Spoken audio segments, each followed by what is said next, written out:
Good evening, Twisters. Hello, Sharks fans and hockey fans alike.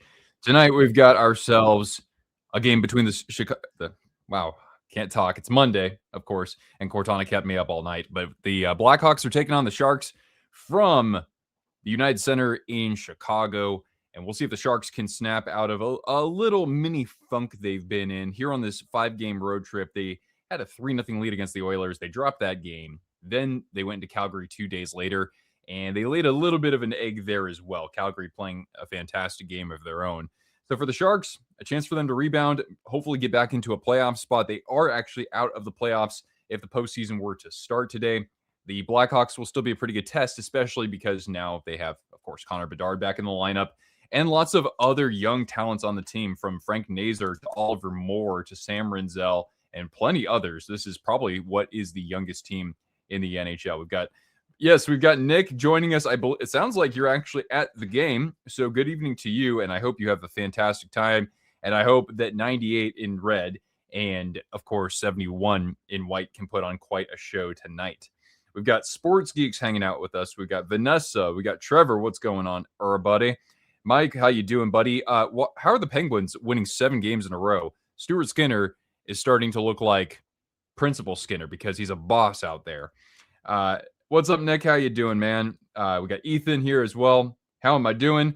Well, Cortana kept me up a little bit last night. She was having some digestive issues, and so she woke me up at 1 and then at 3:30, and I lost at least an hour of sleep right there. And then she woke me up again by throwing up. She's feeling a lot better, though, and actually she wants to come say hello. Cortana, you want to come say hi and have a little treat? What's up, Dean? How you doing, man? Cortana, here, treat. Nope, she's got a stick in her mouth already. But anyway, I'm surviving. We've also got, by the way, a guest at first intermission tonight. So Puck Guy 14, his name's Eric. He's going to be joining us. He's been running a podcast on YouTube for over a decade now, Teal Town USA. I put a link in the pinned chat and also in the stream description. So Teal Town USA, of course, being a Sharks podcast. And Eric's channel is probably one of the main reasons why I got into creating content on YouTube. So it's my first time speaking with Eric, apart from one other time. I met him at the tank many, many moons ago, but I'm excited to connect with him here again. And hopefully we can have some fun conversations around what the remainder of the season holds for the San Jose Sharks. You're glad to be back in the United Center. Fantastic. Yeah, it sucks that we're going to be without some NHL action, but at least pretty soon we're going to have some Winter Olympics hockey to look forward to. Holy hell, the Stadium Series. Yeah, that's probably the most exciting. That might be one of the 3 most exciting outdoor games that we've seen so far.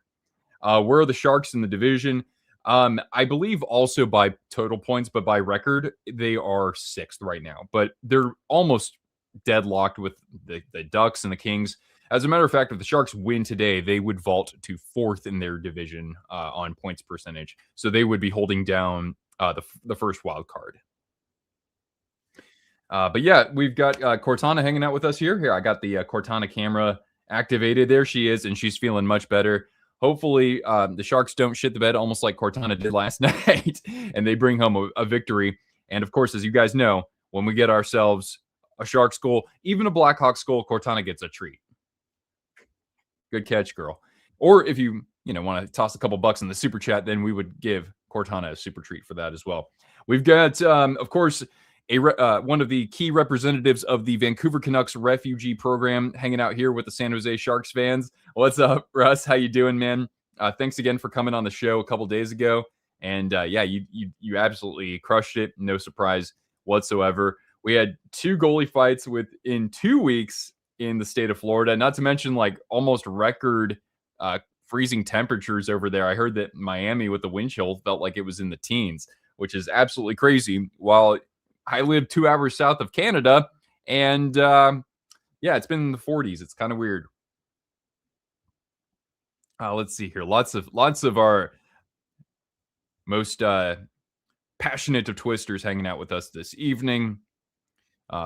Yeah, we got Sports Geeks hanging out here, Vanessa. So we got all sorts of fan bases represented.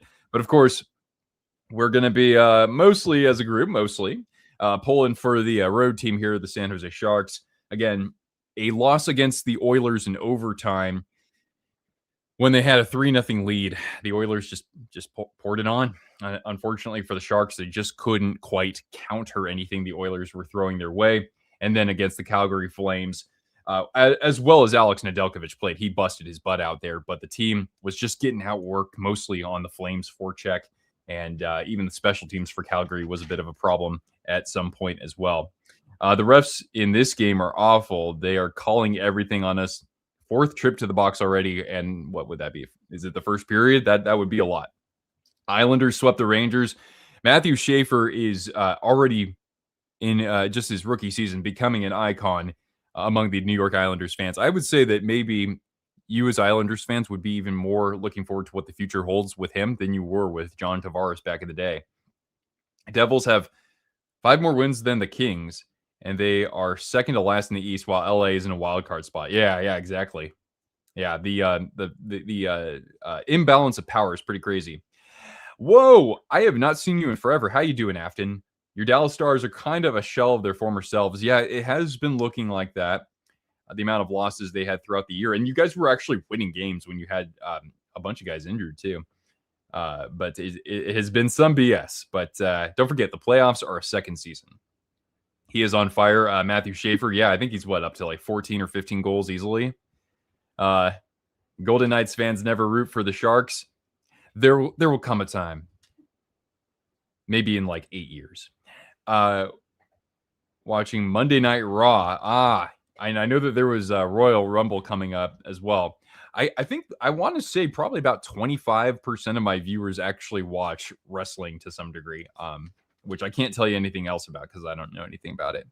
But the Pacific is so close. Yeah, with the Golden Knights dropping a couple games, really they're a +9. You got the Oilers at a +8. Kraken are a +7. Then you got a couple teams +6. Sharks are a +5. So yeah, you're right. I thought Vegas was going to start pulling away with it, and it is kind of up for grabs at the moment. Jari's been getting lit up like a Christmas tree. Yeah, I haven't even seen Skinner's numbers with the Penguins, but I'm glad that's working out for him. I mean, I never thought that he would win a cup for the Oilers, but, give him a change of scenery and things can change. And not to mention, I'm sure the media market's a little bit different as well. Recently got into wrestling thanks to Jelly Roll. Go for the San Jose Sharks. There we go. You should go for the San Jose Sharks because they are the most exciting non-playoff team in professional sports right now. Yeah, even Vanessa knows some stuff about wrestling too. My goodness. Yeah, it's amazing. Like I had some friends of mine who were into it. They never talked to me about it whatsoever. We had like WrestleMania at Levi Stadium where the Super Bowl is being held. That was a number of years ago. We've got Sport Wolfie. What's going on? As a rookie NHL fan, this matchup definitely caught your interest. Bedard versus Celebrini. Let's do it. I think that's fantastic. And let us know if you have a favorite team, by the way. Oh, and I think in a little bit, we're actually going to be graced by the presence of one of our other fur friends in this house. So you guys might know Inari, Mrs. Kitty, the black fluffy cat. Well, this game's about to get underway here, and I think we need it. Yeah, so we're going to get a visit from a very grumpy cat that we have in our house. Real Life Duck says, rank these 5 teams. All right, we'll get to that in a second, but bring forth the Tubby Tabby. Got to rub his tummy for good luck. Come here. You can stick him out. Okay, that's good. Good boy. There we go. All right, there we go. I know we couldn't really see him there, but he's kind of feisty, and yeah, that was his name's James, but that's kind of I have a bunch of nicknames for him. Lil Tubbs is that one. We got Derek hanging out. We've got the Fez Jig, old Fezziwig. Let's do it. Ducks, Sabres, Oilers, Jets, and Habs. You mean like in terms of how good they are, or like who I root for? You'll have to clarify that. And Delaney, no, I cannot show you the game because that is against YouTube's copyright policy, and so my channel could be actually removed from YouTube if I did something like that, unfortunately. I haven't watched WWE's in 16 years. All right, by the way, this game is underway. Hawks have an early possession in the Shark zone.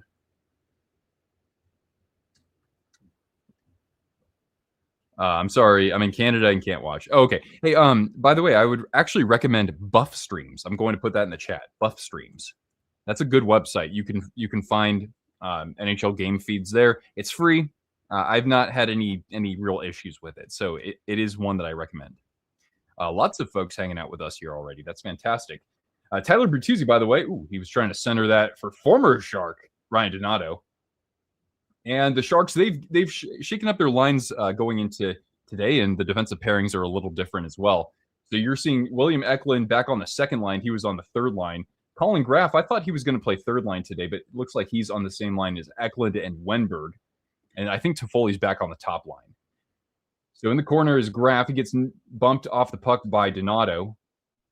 Eklund from the half boards trying to center it. He had Wenberg in front, but a good stick check there. I think from Sam Renzel, one of these very young but promising Chicago Blackhawks.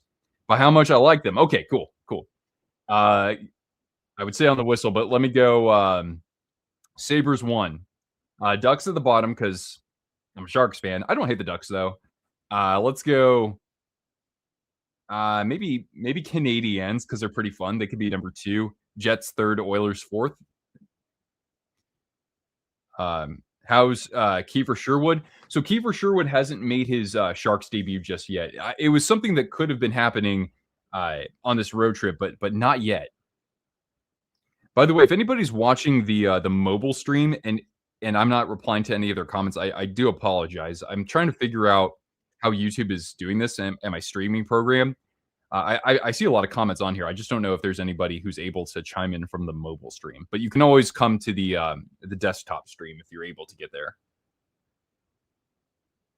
Now the Sharks are on the power play. By the way, here I am. I didn't even play the power play noise.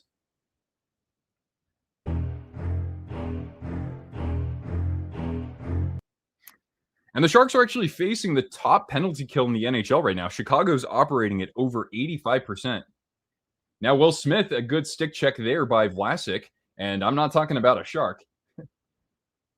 Alex Vlasic, that is, for the Blackhawks. He's a big guy, too. Now Orlov working the point here with Will Smith. Klingberg is a scratch, by the way, so the defense pairing's looking quite different tonight for San Jose. And Orlov, who isn't the biggest point producer, but he is the leading scorer among Sharks defensemen. Well, he's running the point on the man advantage. Now Celebrini deking a couple of Hawks. Skating this toward the top of the zone in the slot. He jukes. He's looking on the back door for Toffoli, and that was easily defended there. The Blackhawks get the clear.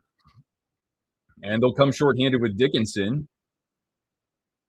Celebrini able to disrupt any chance of a shot there. They'll play it back to the point, and a puck that deflects in front and trickles by Nedeljkovic. Or Askarov, excuse me. Askarov is in net tonight for the Sharks. Will Smith, the actor. Yeah, clearly. Now Nazar shorthanded, knocked away by Regenda. And great pressure from the Blackhawks here as Misa scoops it over to Kurashev that hops over his stick. And now Wyatt Kaiser will get this clear with 15 seconds left on the man advantage. Test Mobile comment says, Gordo, I hear you. I see you loud and clear. Okay, so that's working. That's good. Biggest shocks in this season so far? I think probably the Jets falling as badly as they did this year. That's got to be up there, man. And the Penguins have to be up there too. 5K on Bedard to score. Oh, buddy, I don't give betting advice. Score a goal? I mean, Askarov is not – he's beatable for sure. So if you had to put money on somebody tonight, I mean, you would think maybe Tyler Bertuzzi would be up there as well. But I wish you luck, really. I hope the Sharks win, but I also wish you luck. All right, Chicago's skating this forward here. And on the back check, Gaudet's able to knock that away. Gaudet, I think, has goals in 3 straight games. He's coming in kind of hot here for San Jose. I can't remember. Did Gaudet ever play for Chicago? He might have. I can't remember. Maybe I'm thinking about Ottawa. Yeah, how about the Devils? Rangers is not all that surprising. I had them missing the playoffs, but the Devils, that is surprising because even as they get healthy, they can't seem to turn it around. Oh, nice feed from Eklund looking out in front for Colin Graff, but two defenders converging on that pass.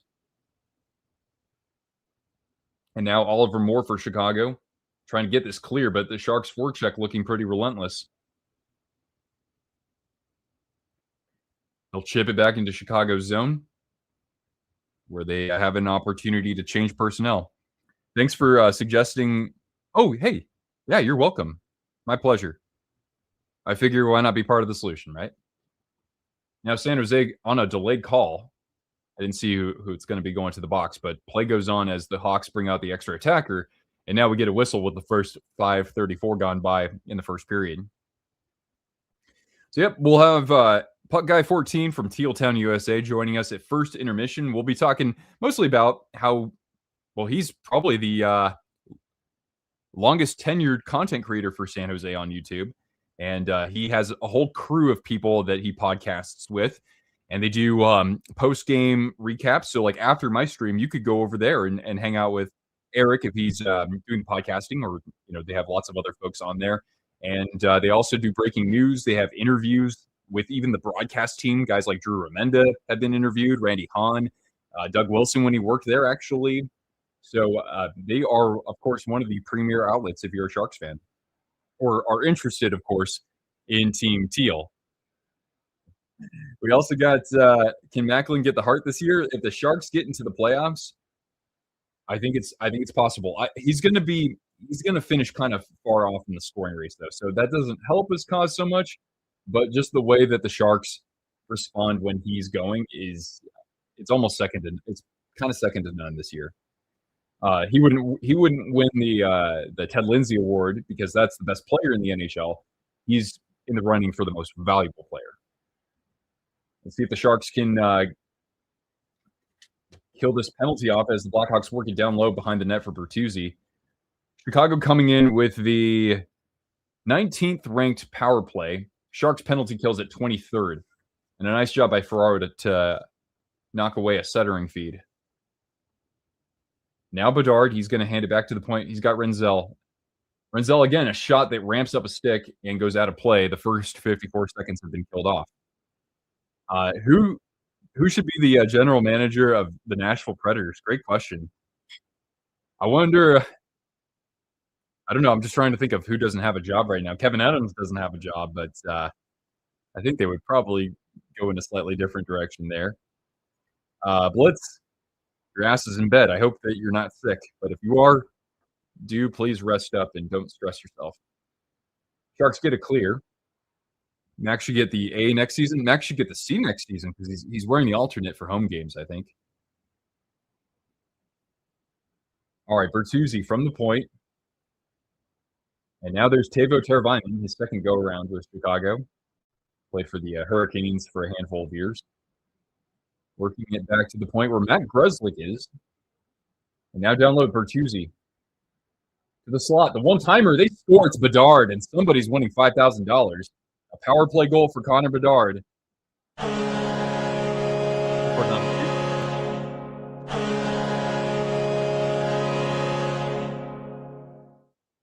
And play Chelsea Dagger.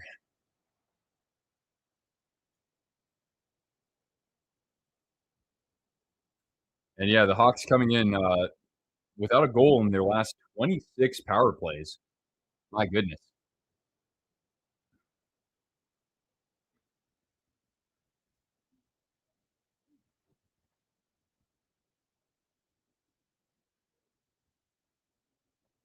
Good patience there by Bertuzzi to basically start getting the defense, the penalty kill to funnel his way, and that opened up a little tic-tac-toe play.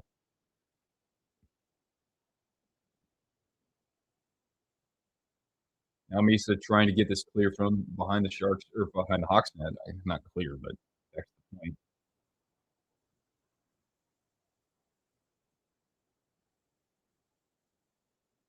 Super Bowl pick. Let's say Seattle wins.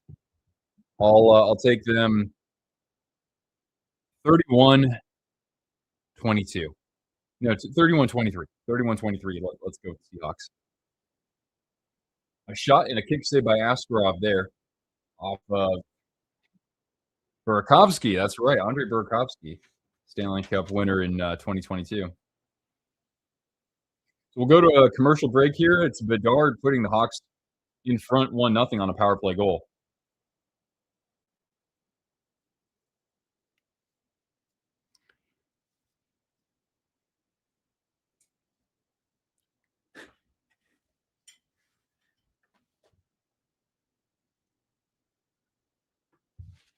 Oh boy. Ah.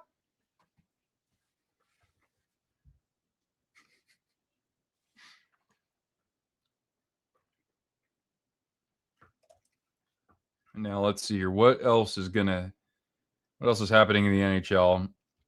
Sabres and Panthers are tied at 3.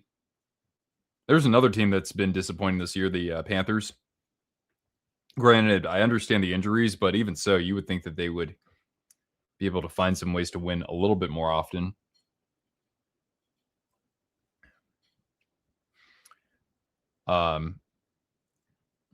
If anyone can answer, what's the general projection for Askarov?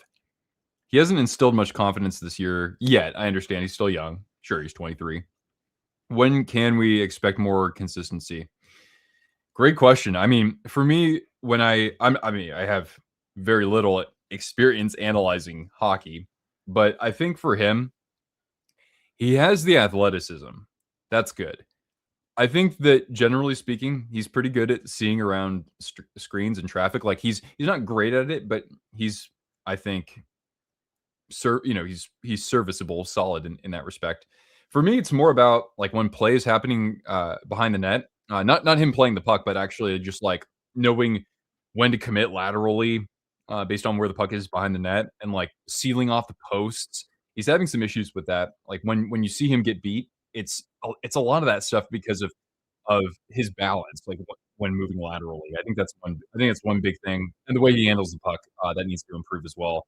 In other words, there needs to be a lot less of it because I mean things are way too dicey when he's handling the puck a lot of the time.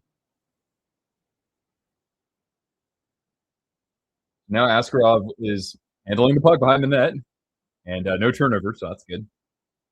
Top line out there for the Sharks. So Toffoli, who ended up on that line, is actually offside right now, so we'll get a whistle. Who else was screaming at their TV during the game yesterday? Yeah, right? In pain and joy. I unfortunately did not watch that game. It would have been a lot of fun, though, just from what I've seen. All right. Spencer Knight, on the other hand, is in goal for Chicago. And hey, look at him. I mean, he had to take some time off from playing in the NHL and for various reasons, but he's doing great this season for them. Now Celebrini at the top, flipping it over to Smith at the high slot, looking for a tip play in front. It was an easy pad save there for Knight. Now a shot that goes, I think, off the post. Donato and knocking him off the puck there was Liljegren. Yeah, congratulations, Evan. Well, that's good. An early goal, that's fine. He doesn't need to do anything else for the rest of the game, and you can collect the old innings.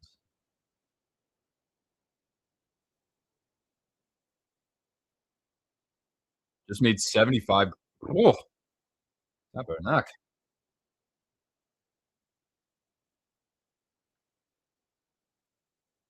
All right, off the face-off, Liljegren trying to flip it for Graf, but got knocked down there by, is that Kaiser or is that? Yeah, Kaiser. That's right. Let's see here. We are drinking cider tonight, everybody.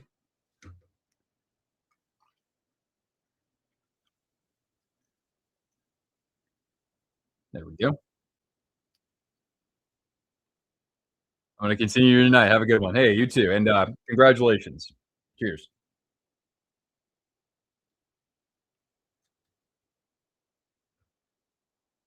All right, now Dickinson for the Sharks. A stretch pass. Eklund able to beat out Kaiser. That looks like we have a contested puck in the corner. Moved back to the point, but turned over to Bertuzzi.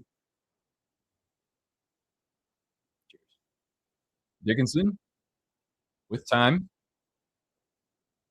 And from center ice, William Eklund skates. Trying to get around Grzelcyk. A little shimmy shake. Nice job to get that over to Wenberg. Wenberg, yeah, kind of took a half slash there. And cheers, 7 Canadian. Hey, thank you. I appreciate that. Let's give Cortana a treat on your behalf. Treat. Whoop. Oh, here, Cortana. Another treat. Try it again. Third time's the charm, Cortana. It's a super chat. We gotta catch those. But I appreciate that.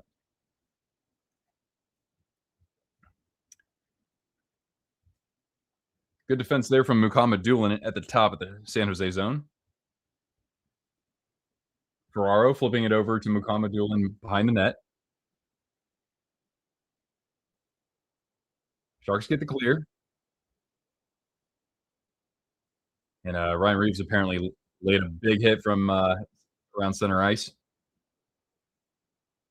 Ooh, Gaudette putting a Hawk into the boards awkwardly. That doesn't seem to be a penalty, but we're getting some pushing and shoving, and the fans are certainly not having it either. Liljegren might have hauled a guy down, and I thought that could have been a penalty. And a nice back check by Liljegren, because I thought he was too aggressive there.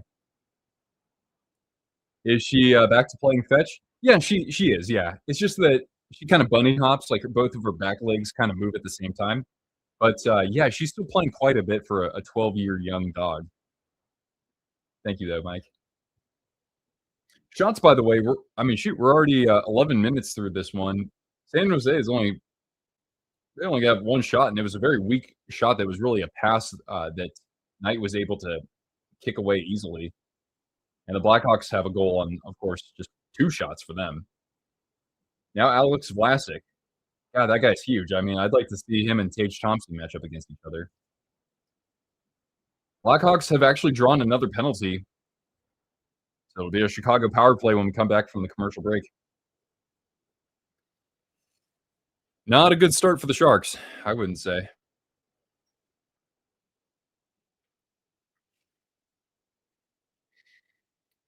Let's see, what else can we catch you up on? So 3-3 Sabres and Panthers. Hi, girl. 1-1 Senators and Penguins. 2-1 Capitals over the Islanders as they try to get back into the playoff chase, although it might be too little too late. Here's a good one for us tonight. We've got the Wild and the Canadiens. Wild up 2-1. Lone goal from Montreal scored by Brendan Gallagher. Kirill Kaprizov, in the meantime, his 31st of the year. Blues over the Predators 2-1 in not really a tank matchup, but close enough. And, of course, we have our game right now, too. The fact that the Sabres could make the playoffs is absurd. I mean, shoot, they're battling for second place in their own division. They're not that far off. I mean, that's got to be one of the big surprises this season. I think the Sharks being good is a surprise. I mean, Chicago was doing pretty well there too until Bedard got injured, and it just hasn't been the same since he came back. They're still doing about as well as I thought they would this year, actually, if not a little better. But yeah, we could see the Sabres. I mean, shoot, look at it this way: you've got the Sabres, the Red Wings, the Islanders, and Penguins. Really, especially for the Penguins, potentially the Ducks, the Mammoth, the Sharks. There are a lot of teams that can make the playoffs that have been out of the playoffs for a long time. But yeah, I think that they probably should have called a penalty on Gaudette for taking down Renzel. Not a violent play by any means, but Tiago, what's up? Let's go Sharks, and good luck against the Penguins tonight. So yeah, the Hawks with their second power play, as I think Misa is the one in the box for San Jose. The Sharks are able to get it clear.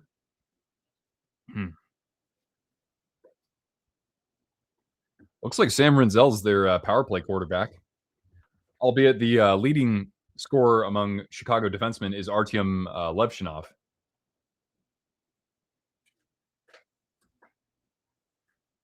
So Chicago regrouping here. Yeah, 1-1 right now. Penguins against the Senators.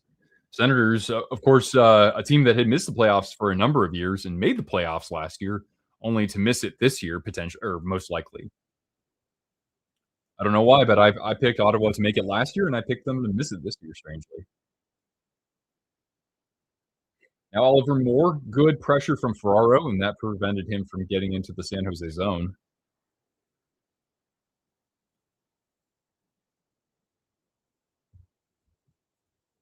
Now skating ahead is what's his name? Ryan Green. Ryan Green's been playing for Chicago the whole year, but I've never heard of him up until now.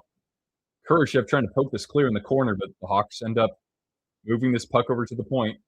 Burakovsky, excuse me. Down low. Back. Receives the pass back. Looking in the slot, put down there by Kurashev, and the Sharks get the clear. Shilovs is keeping you in it. How many times have you said that this season, though? Because last time I checked, he wasn't doing so hot. I know that Skinner has been certainly exceeding expectations, I should say.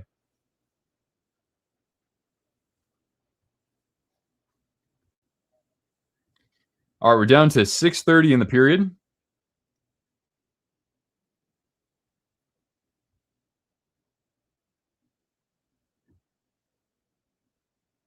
We're back to full strength. And the Sharks get something going. Here's a breakaway for Misa, and he was offside. Oh, my goodness.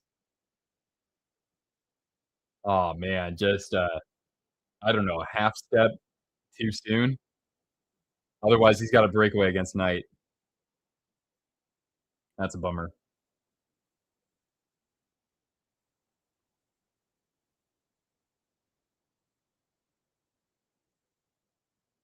Yeah, he was offside. That's the right call.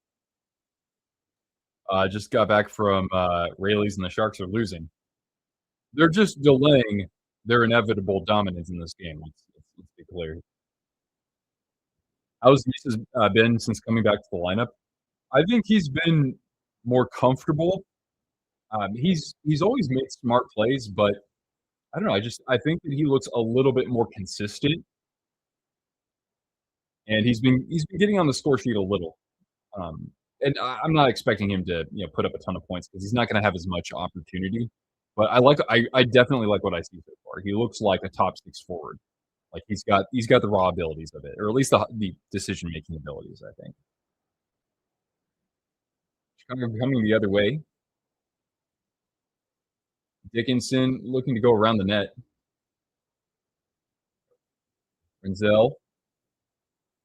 And that's Ilya Mikheyev, former Maple Leaf. Behind the net, maybe a chance. Bedard, and he couldn't quite get a good handle on that as he had Liljegren beat there, and it was going to be him versus Askarov. And hey, what's up, Riley? Good evening to you. Now Celebrini, the Sharks changing up. He'll just dump this down. We're under 5 to play here in the first period.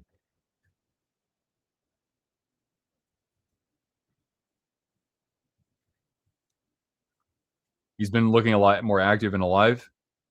Yeah, I think that he looks like, even though he missed a lot of time,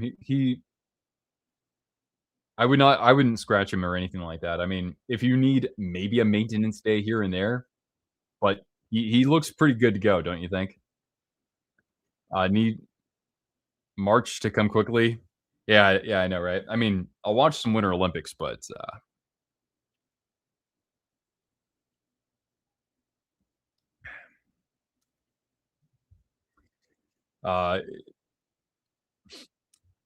looked like Godet or Wenberg had hauled down Bertuzzi, no call. Are we going to get a call? Yeah, Wenberg's going to the box. I mean, this is not looking good. This is our third penalty already this period. The Sharks, they have not had a game like this where they get into penalty trouble in quite some time. Early on in the game, I haven't seen them take 3 penalties like this. Will Kadri be moved at the trade deadline? My thought is probably. There are a number of teams who've already been, inquiring about his services, so I think that he's going to. Uh, World Juniors were good for me. So, well, I mean, there were some not good as well, but yeah. But yeah, and I know Riley asked how's today. Well, Cortana made things very eventful because she woke me up at 1 in the morning because she was having some tummy troubles and had to go outside and relieve herself. And then I went back inside. It's a commercial break, by the way. And then she wakes me up again at 3:30 for the same thing. She goes to the bathroom and then she starts kind of manically pacing through the yard. And I'm like, yo, just come on in. I'm tired. I don't even have any freaking clothes on apart from what I sleep in. And then she actually had to go out again as soon as I brought her back into the bedroom. Then she starts hacking stuff up and she throws up at 7:30 and that wakes me up. So I haven't slept very well. But she's doing good now. Right, girl? Yeah? You wanna come get some apple? Come get a little snack here. Here, little snack? Come here. Come here. There. Yeah, she's feeling a lot better though, thank you. Yep, and here we got the Sharks shorthanded one more time. Hopefully the last time in this period at least. We got 4:04 remaining here in period number one. And then we'll be joined by the founder of Teal Town USA. I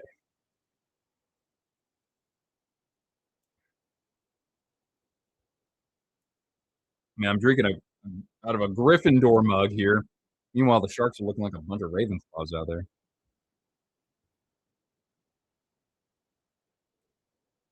I'm just joking. Suburban Urban, what's going on?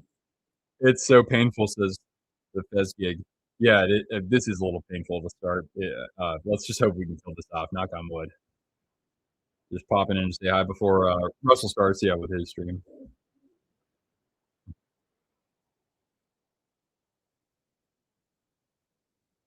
All right, we've got Teravainen and Goodrow taking the draw here. That's funny because both teams are on their second go with their current teams. The more you know. You might have some content, Swerve and Irvin. I like hearing that. That's pretty dope. All right. And nobody has won this draw. We just have a puck pinned to somebody's skate. Ferraro able to get this barely clear.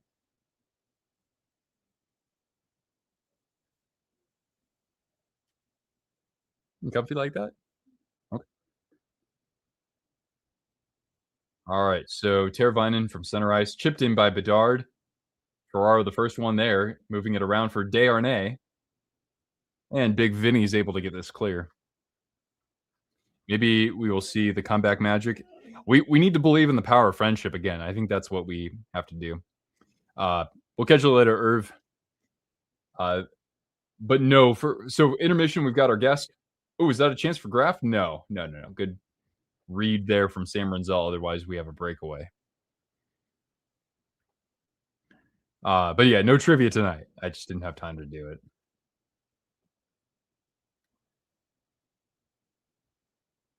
I don't want to do too much trivia between the Sharks and the Blackhawks because it doesn't look good if you're a San Jose fan. Now Bedard and threw to nobody, but corralled by Teravainen at the point. Turbo, as he was called at least oh, big save by Askarov off of Nazer, who collected a loose puck and fired it immediately. Bedard had the beaver tail going there. Cross ice, he's got Teravainen back to the point. Renzel, the one-timer, and Askarov the save and a nice cover-up, no rebound. The Sharks are 22 seconds away from killing off what is their third penalty of the game.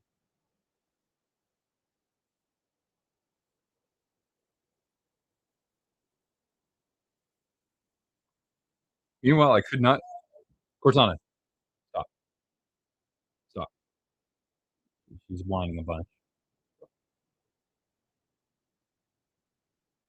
All right, Oliver Moore feeds it back out to the point. He's got Grzelcyk. Around the horn it goes, a one-timer. And Dickinson able to get this cleared off the point. And the Sharks get the clear. Penguins goal. So I would assume that means they're winning.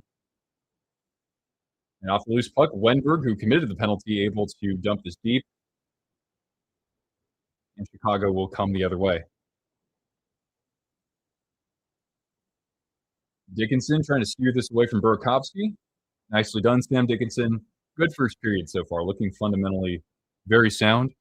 And I've enjoyed watching Sam Dickinson progress.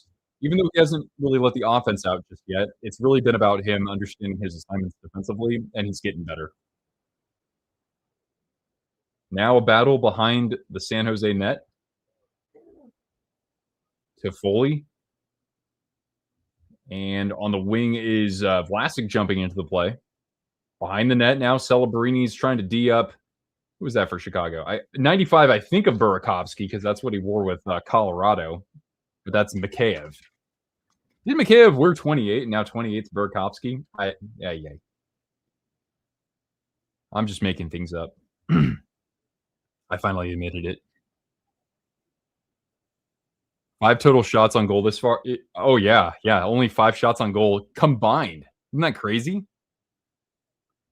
Yeah, the Sharks literally just stuck on 1 shot. They've been, shorthanded for 6 minutes.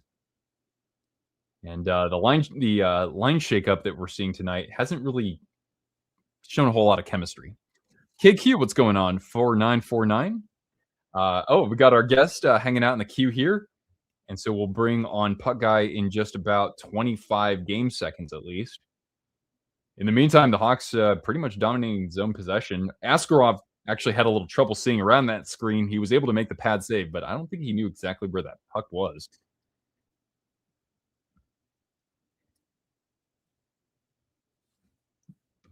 What's up, Ethan? And we're going to reach first intermission here, man. A power play goal for Connor Bedard has the Chicago Blackhawks on top 1-0. But and what has been kind of low events so far. Not a whole lot to really talk about as a Sharks fan, but maybe we'll get a different perspective here because joining me, everybody, is Eric, aka Puck Guy from Puck Guy 14 from longtime Sharks podcast, Teal Town USA. He'll tell you how they got started with that, but I've been watching Teal Town USA for just about a decade. Eric, it's great to have you here finally. Finally, it's great. How are you, bud? Good to see you. I'm hanging in. I'm doing pretty good. How about yourself? Doing well. I mean, it would be great if this result was a little different, of course, but Sharks gotta find something to dig deep out of this hole because they're playing a little sloppy. Yeah. Was there anything that was actually standing out to you in a good way from that period? It's not 3-0. It's seriously. I mean, there have been hit or misses. There have been little sloppiness. I hear they're going through a bug in the locker room. So I if that's the case, and I have, I'm no, Darren Drager or Adam Schefter, according to my sources at this particular time. There's a little bit of bug going on, and trust me, I think they're trying to get through whatever they can. And kudos to them hanging in there. That they need to be little bit better on being a little more aggressive on getting the puck on goal. Honestly, through there, and things will come as they will, but just got to generate chances, generate power plays. Apparently it's easy to do so tonight if you're Tyler Bertuzzi, though. So yeah. And fellas, in our chat here, we're live with Eric from Teal Town USA. So I've put a link to his channel in the stream description and also in the pinned chat message here. So Eric, you've been on YouTube for a long time, and I credit you in part for getting me interested in doing this kind of thing on here as well. So what's kind of your hockey history? I'm pretty sure you're a Bay Area native, and yep. Tell us a little bit about what you're doing on Teal Town. So for me, it goes back to when there were rumors, and this is aging myself very badly. So Forgive me, but I started hearing rumors that the North Stars were returning to Oakland, that they were relocating to Oakland. The league was against it, and they said, well, the Guns are like, well, fine, we want to have an expansion team in the Bay Area, and fell in love with the Sharks, fell in love with like the teal and black. The jerseys were spectacular, and then after a bad knee injury in '94, I started picking up the game and started loving it, and just flourished after that. And, just fell in love with the team, and just was waiting for like the local radio stations, local sports talk stations, and such to give some, flowers, some kudos to the Sharks and every now and then, and it just wasn't happening. So myself, AJ Strong, and along with Chris and Gentry, who've moved on from us now, we started like, hey, let's just start talking about the Sharks. There really wasn't anything out there, really wasn't anything on YouTube yet, and we just like, you know what? Let's go live after every game. Let's just see what the reaction would be to that, and grow from there. And so here we are. We did that starting in pretty much 2015, and 11 years later, myself, AJ, along with a boatload of others all over North America, not just the Bay Area, just love talking with fellow Sharks fans, just having a casual good time, and having a good time and talking about the Sharks, or when there's pain, we like to call it teal therapy. For sure. I mean, it's been some lean years too, and I think that's really one thing where we have to celebrate what you've been able to do with your community. It's like you've gotten them through what was a pretty lengthy, difficult period. Not to mention, you got started when the Sharks a little bit before the year they went to the Cup final, when things were falling off the rails in kind of the Todd McClellan regime as well. So, I mean, just being able to have consistently be a voice for the fan is terrific. And I just recall that there have been numerous times where you've even brought on some very special guests from the San Jose Sharks community. Can you share a little bit about who's appeared on there, and what's stood out to you there? Yeah, it's been fun. That first year, it was a random, I think it was a national game, and I just shot Brody Brazil an email or Twitter DM, and it's like, hey, if you're not doing anything, you want to come on? And 20 minutes later, I'm like, oh crap, okay, Brody's coming on with us, guys. Let's get going here. Let's make this look.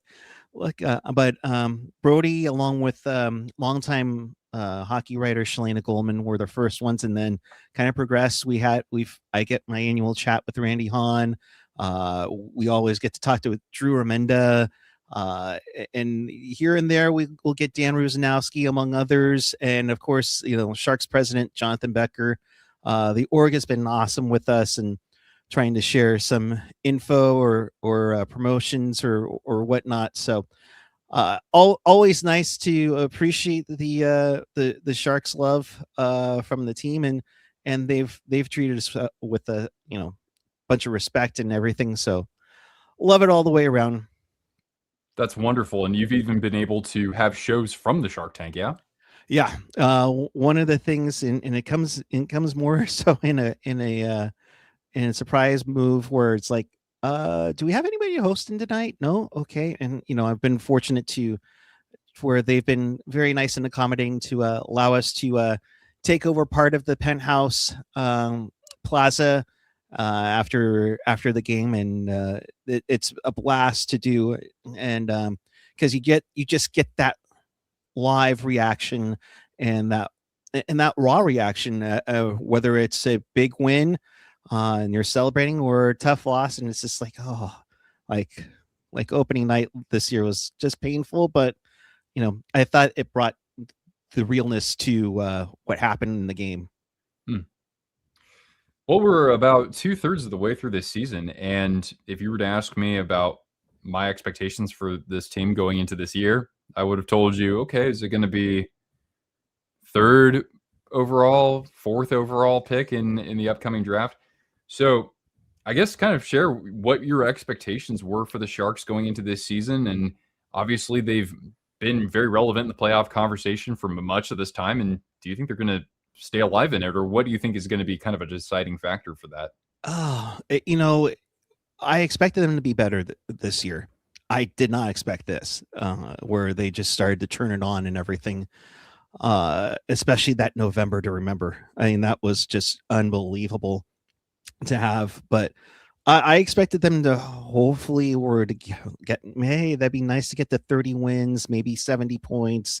You know, show some encouragement, kind of like Anaheim last year, where they had that little progressive jump, but they just couldn't find it for the playoffs. Now it's like sky's out of the limit. You know, I want to start waving rally towels. I want to start, getting excited. I want to give a reason for me to wear all teal at work through, April and maybe May, maybe June, but that might be wishful thinking. But I would love for this team to make the playoffs and with the one of the easier schedules down the road, it'll be nice to have and for them to build some momentum. And like, how often do you actually go to the games yourself, or does that kind of depend on the season? It varies. I have the Shark Pack. I have the quarter season ticket package, and so I definitely try to make sure I get down there and enjoy myself, let alone doing the show from the tank. I think that's very vital to know how the vibe is with the team, with the fans, and everything. I'll do add-ins every so often. In fact, Ian Reed, one of our co-hosts who's been with us for I think year 2, definitely is coming out to from Canada at the end of February for the very first time. Oh wow! I have coworkers asking about let's go to a game, So I'm like heck yeah. My wallet might say otherwise, but heck yeah, I can't. I would love to show how much this game means to me and how much it grows down the road, because I think they'll just eat it up. Yeah. You actually live like around Concord, right, or like somewhere in the East Bay? Yep. Now, I'm curious to know, have you noticed any sort of change in that community, like when you might hear somebody mention the Sharks? Is there anything like that, or is it still pretty dormant? It's starting to grow. It really is. I think now that there is some notoriety, there is a face to the franchise in Macklin Celebrini. No disrespect to Jumbo or Patty or Logan or Pavs, etc. for that nature. I think the buzz is finally coming around, and there's a lot of curiosity about it. I think there's still people who are like, okay, where do they play? How are they doing?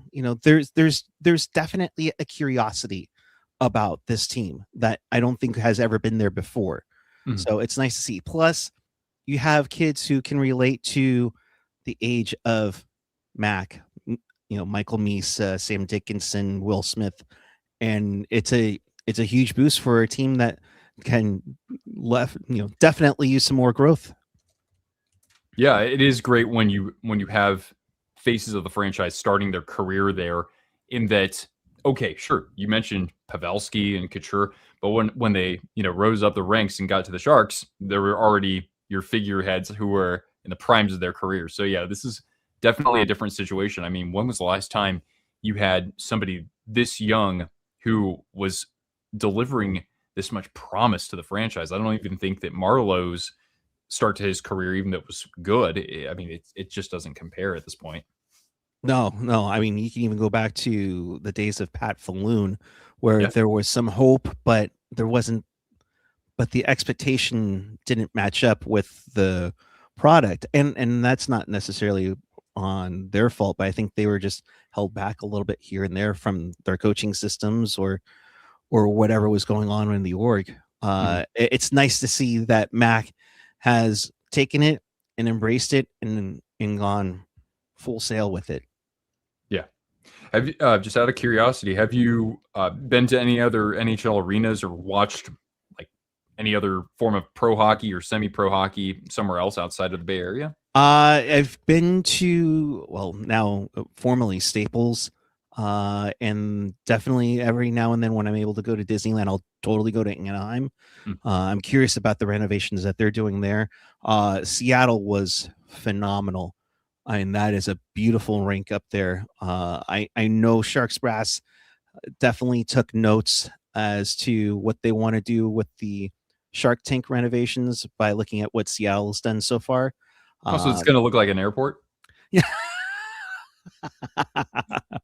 No, I mean, I keep bugging Jonathan Becker's like, all right, come on, let's see a little more of this. That since you want to make it into almost a Shark Tank, because I got to see what you're trying to go for. But I mean, just the modernization of everything will be looking really cool. I've been wanting to go to Canada so bad, whether it's Vancouver or Toronto or Montreal. I mean, it's just one day I'm going to make it happen. I mean, I dream of a day when Sharks fans travel on the road like they do, like you see when teams like the Bruins or the Rangers come to town. That would be pretty cool to see. Although I will say that there are folks like yourself who are at least, showing up in other California buildings now. I mean, Macklin, he said that he could even notice the presence of Sharks fans at Staples Center, or Crypto.com Arena, as it's called now, when they faced the Kings most recently. Yeah, no, it's nice to see. I mean, even when the whole pandemic was going on, me and my girlfriend went to Vegas, and it was just, I mean, yes, it was during COVID, but it was a fun experience being there with one of 3,500 people. Yeah. Just a couple questions from Dean here, who is a Golden Knights fan. Who is your favorite all-time Shark? And of course, on this channel, we always got to talk about the threads. So what is your all-time favorite Sharks jersey? Are we seeing it right now? Ooh. All right. Well, the favorite all-time Shark, if we're going back in the day, is Ray Whitney. Nice. Second round pick in 91. They didn't, I don't think they gave him a legitimate shot, except for like his fourth year when they put him on with Makarov and Larionov. And he proved them wrong. Eventually had like an incredible career. I love Mac, and I absolutely love, Jumbo and Owen Nolan. Those are all my favorites. Ray's probably the longest one. For my jersey, it might be a little controversial. As much as I love these, I love what was Heritage 2.0. It was just so unique and different, especially in the late 90s, and especially with the black fins, as I call them, on there and everything, along with that shimmery gray that they had. I thought that was really cool and unique from everything else. Mm-hmm. Yeah, I mean, that was a change to where, probably looking back on it, it's like, wait, why did they do that? They're like, what we had was really good, but the way that it looks now on the ice, I don't know. I wasn't as big of a fan of that. I like the white one quite a bit. Yeah. But now when they're wearing it, I actually really like it. So it's kind of growing on me more. Got this one for you here. Who is your favorite Sharks prospect in the minors right now? So with the CUDA, I absolutely love Luca Cagnoni. He just looks like a nice, shifty, young defenseman, offensive-minded touch to it. I can't wait until he's on this team full time. I think he's just going to be unbelievable. I'll go a step more, and I will say this probably on behalf of the entire podcast. We're super excited about Eric Polkamp, the Denver defenseman who is just going off this year. And I'm like, when can Denver's season end? So if there is a playoff to participate, we can put him here and see what happens. So, but those are my faves right now. Great pick. I actually had somebody on a few days ago who is a Sharks fan, of course, and he said that the one that he's really looking forward to that's not up with the big club at any point is Eric Polkamp. I mean, talk about filling a void as a right-handed shot on defense and leading college defenseman in scoring, and he was a hell of a find. I think he was a fifth round pick, and Cagnoni was a fourth, right?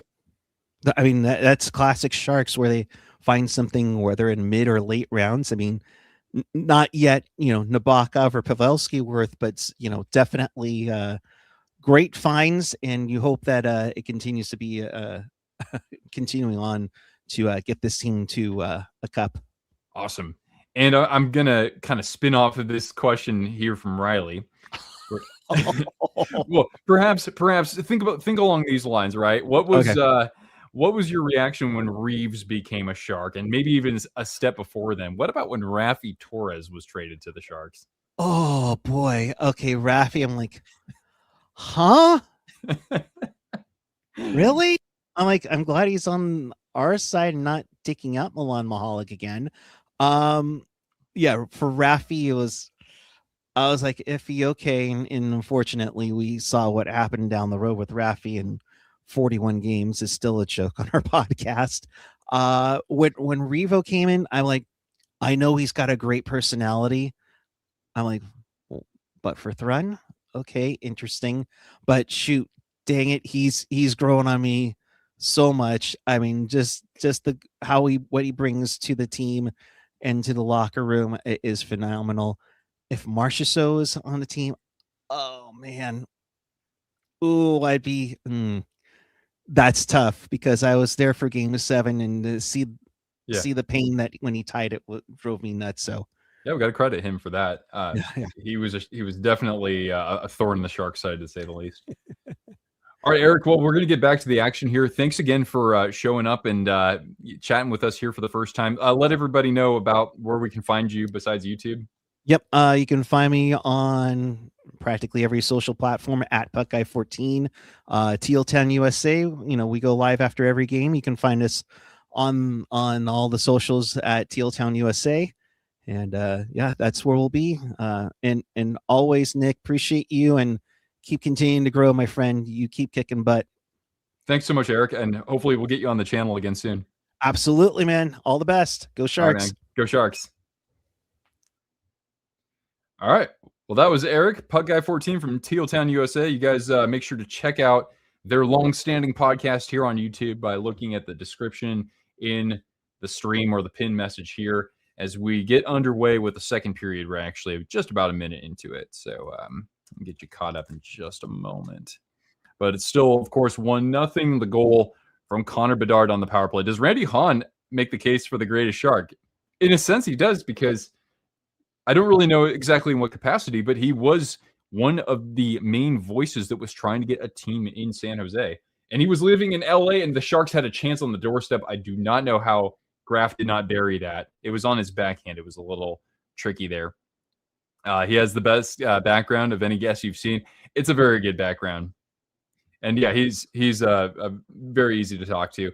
I met him one time, I think, back in like 2016 or 17. Because he was already amassing quite a following of Sharks fans, and they did a meetup there at the Shark Tank. And then, yeah, just like 2 years later or something, or a year later. Oh, God, no. Askarov, I was talking about you being decent at sitting around screens, and you give up a goal again. It's 2-0 Blackhawks.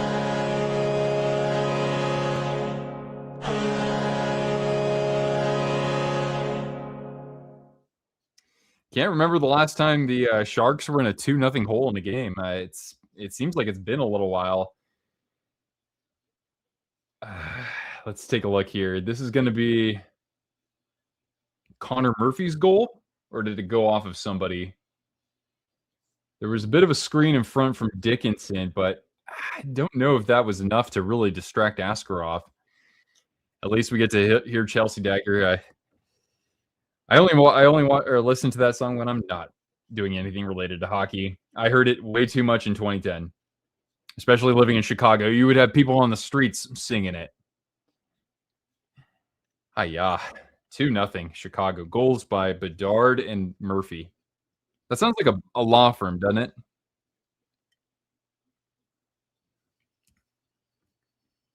Not a good night for the teams you cheer for. Yeah, so far it's not. There's something that's not clicking with the Sharks. I know that Eric was mentioning, yeah, there's been a bit of a flu bug or something going around the room, and I can understand that for sure. But after getting punched in the mouth by the Flames and coughing up that 3-goal lead against the Oilers. I was expecting a little more from this team so far, but there's lots of hockey left. Now, that shot might have ramped up of Eklund's stick and landed underneath Askarov's pad. That's how Murphy scored there.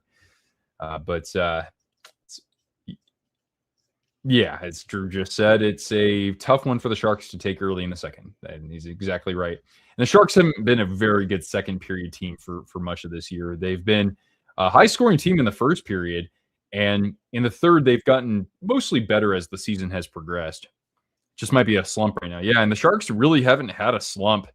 I mean, they had a 3-game losing streak a few weeks ago, but that's the only time they've lost 3 in a row, except for the very beginning of the season. So that's why this is a little bit surprising, and not to mention the Sharks have to play the Avalanche after this. And there was a good chance in front there. That could have been an interesting opportunity for Landon Slaggert, but the Sharks avert disaster. The Hawks, though, are able to quickly regain the zone, and then looked like Regenda took down Ryan Green, and so the Blackhawks are going to their 4th power play. The Sharks haven't even drawn a call just yet, and I can't complain from these calls either. I can't complain. I think that they're all normal calls. But yeah, that's going to be a tripping call to Regenda, and the Blackhawks power play is 1 for 3 so far. Oh man, I was thinking about drinking my Imperial Stout that's 9.5%. This is 6.8%, but I might need to move on to something heavier. Any plans for live during the Olympics? Keep an eye out, but I hope. The only problem is that those games are way too early for me. Like, they're at 4 in the morning. Some are happening at like 10 in the morning, but I'm working. So maybe on a weekend. We'll see. But I want to watch a little bit. 4 penalties and 2 shots on goal. Gordo just perfectly said. I have no idea how, we're 25 minutes through this game almost, and the Sharks have 2 shots on goal. But killing 8 minutes of penalties, or what equates to similar, it's not going to help your case either. As the Penguins fall to the Senators, but they're still very comfortably in the top 3 in their division.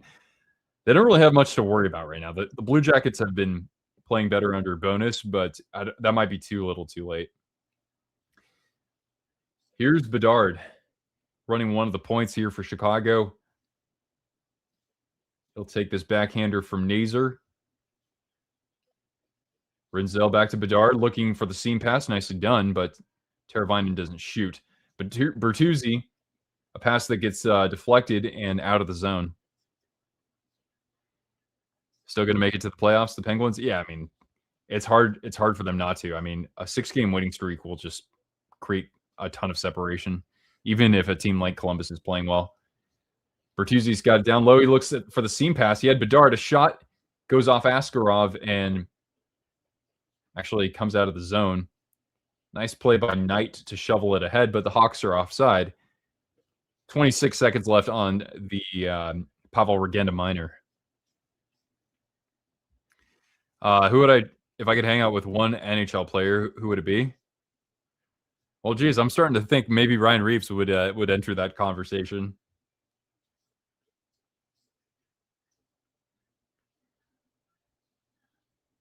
I don't know. I'd probably want to hang out with somebody who has a couple of dogs. That'd be pretty fun.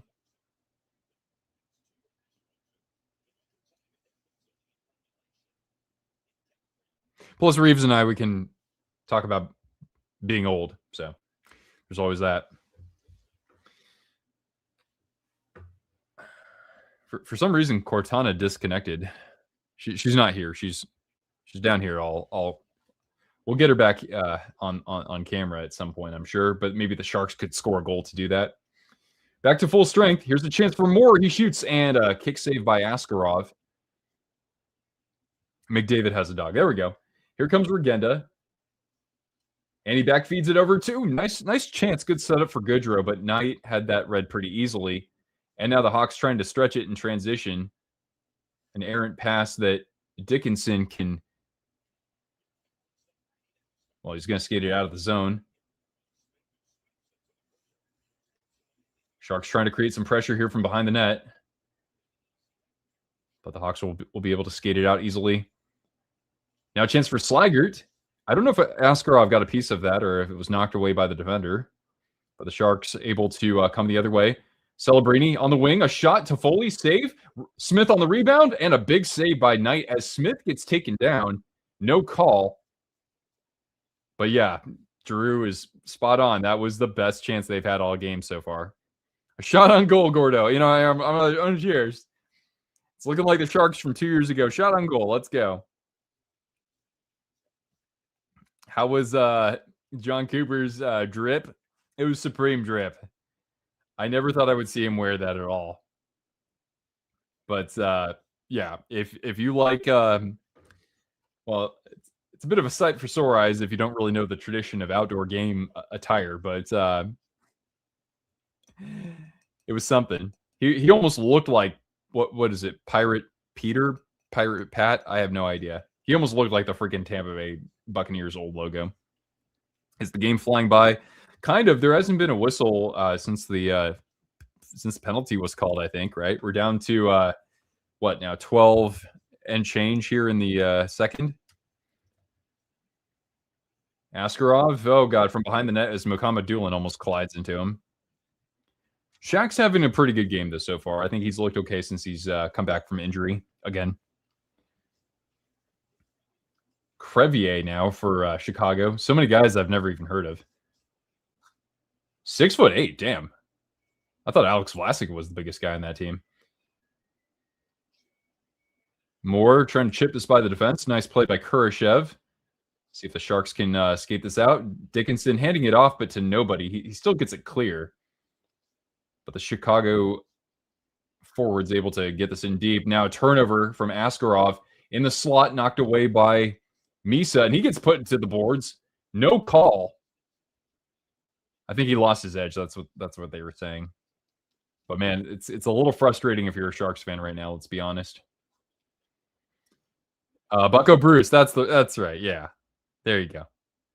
Macklin is better all around, but Bedard has a better shot. I mean, I think so too.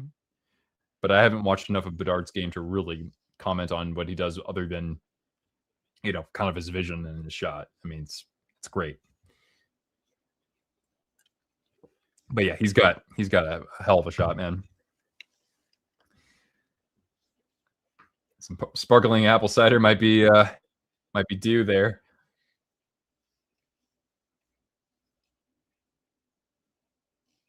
See, the Sharks can put together some more zone time. They had like that one chance in transition about 2 minutes ago. I've liked Dickinson's game though quite a bit. I think that he stood out to me probably more than anybody on San Jose. And actually, I do not know how that goes in. I don't see what happened. I saw a bunch of sticks trying to converge around the puck, but Ryan Donato makes it 3-0 against his former team. And this is getting a little bit out of hand, unfortunately. Here, Cortana, treat. You got to come over here for it. You want a treat?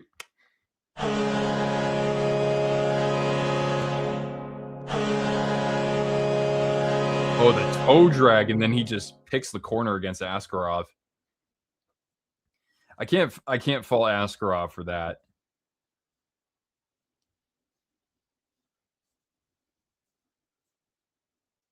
Damn, that is a pretty goal. But yeah, Desharnais got deked. And this is getting pretty disappointing. Well, the Sharks, they were up 3-0 against the Oilers, and we saw what happened, right? As Edmonton was able to come back and force overtime and win it in overtime. Now the Sharks have to really wake up here, and doing that against Spencer Knight is not going to be easy. What's happening to the Sharks? Yeah, this is probably the worst we've seen them play in a few weeks. Even against the Lightning, they were doing their best to produce chances, but they're just not even, you know. They have more zone time here, but it's not very 5-on-5. It's more just like it's more transition stuff. Did the defense decide to take the day off for Groundhog Day? Yeah, it's disappointing. You know, Vinny Desharnais being 6'5", gets deked out of his skates. He doesn't try to like lay a hit or anything.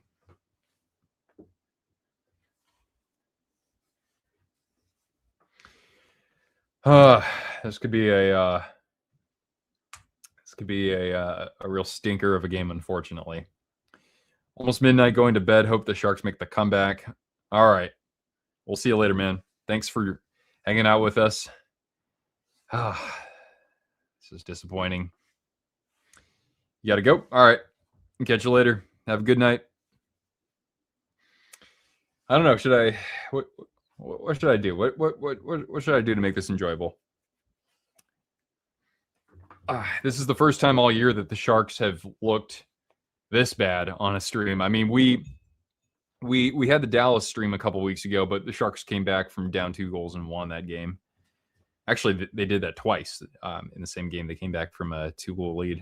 So now I have to look for solutions here. Right, girl?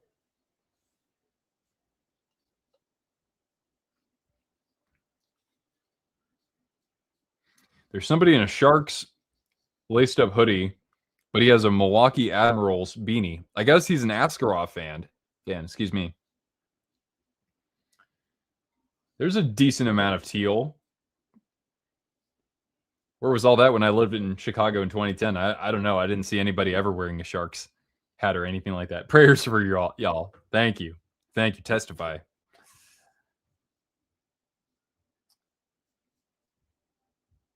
All right. Jason Dickinson. And intercepted by Macklin. Stretch pass. He's got Smith up ice, but it goes off his stick. Actually, it's going to land on the stick of Vlasic. He'll get that clear. We are now halfway through this game. Orlov handing it off. Here's a chance for Smith. He's in alone. He comes in backhand, and he hits it off the post. Oh, my goodness. Down and out was Spencer Knight, and Will Smith is not going to be happy when he arrives on the bench. Damn. It's just one of those nights.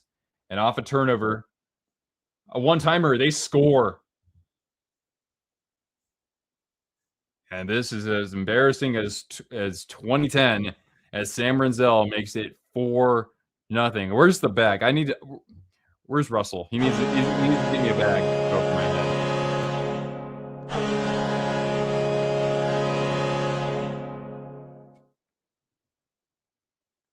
Jeepers. I can't believe it. If Will Smith scores that goal, it's 3-1. And Askarov, not a good job getting in position for that one-timer, but nobody's defending for him anyway. Wow, that's only the 10th shot on goal for the Blackhawks. And now Askarov is coming out and Nedeljkovic is coming in. Shout out to the former Gopher, Sam Renzel, is that right? Oh my God. I didn't think it'd be this bad this quickly, but here we are.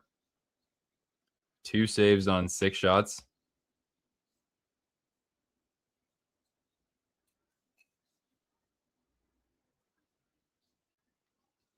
You mean 6 saves on 10 shots, right? Askarov has to be sick. I don't know, man. I don't know what it's going to take for him to get back to where he was in November. He had a good game against the Canucks, really good game. And I thought he had a really good game against the Oilers up until the comeback. And I don't, I don't really fault him for all that much of it, if anything. Can I believe this? Says Alex. No, I can't. This is rough. This is definitely rough. This is more like the San Jose Sharks of, the past few years.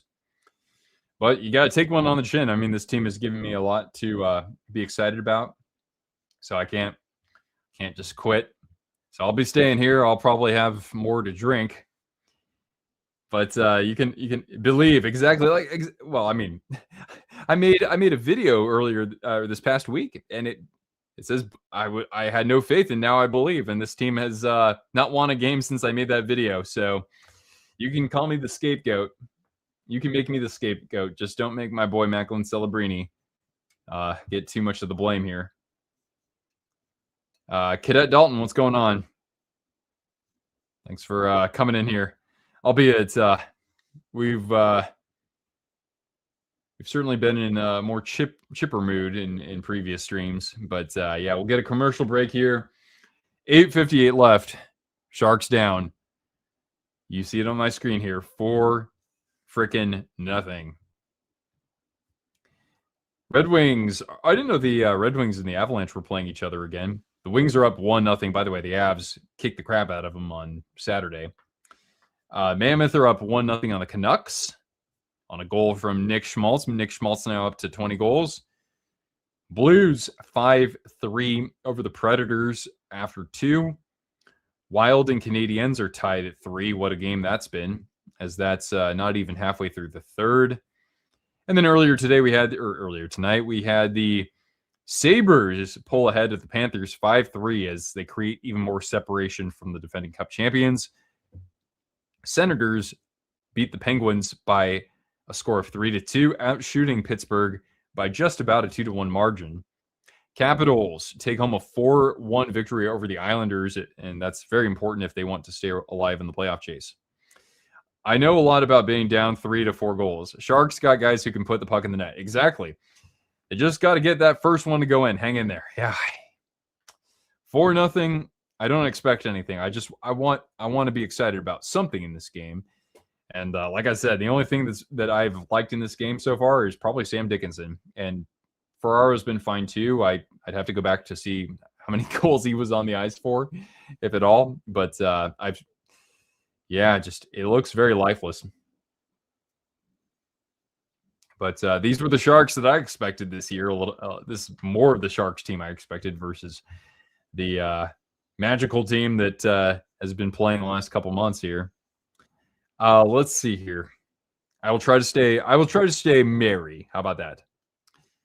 If the Sharks can't even up the score against the Hawks, it's going to mess you up mentally. Yeah, I mean, these are the games you got to win. There was the Calgary game, and they just got outworked in that. And I don't think that they were like atrocious per se, but there was one team that was pressing them during much of it, and it just wasn't good enough. As the Sharks now pumping a shot from the point here. Another shot from the side looking for Eklund down low. So the second line out here for the Sharks is at least they're trying to fire shots to the net. Even if the Hawks block a little bit here, you got to be able to apply some pressure and keep the defense guessing.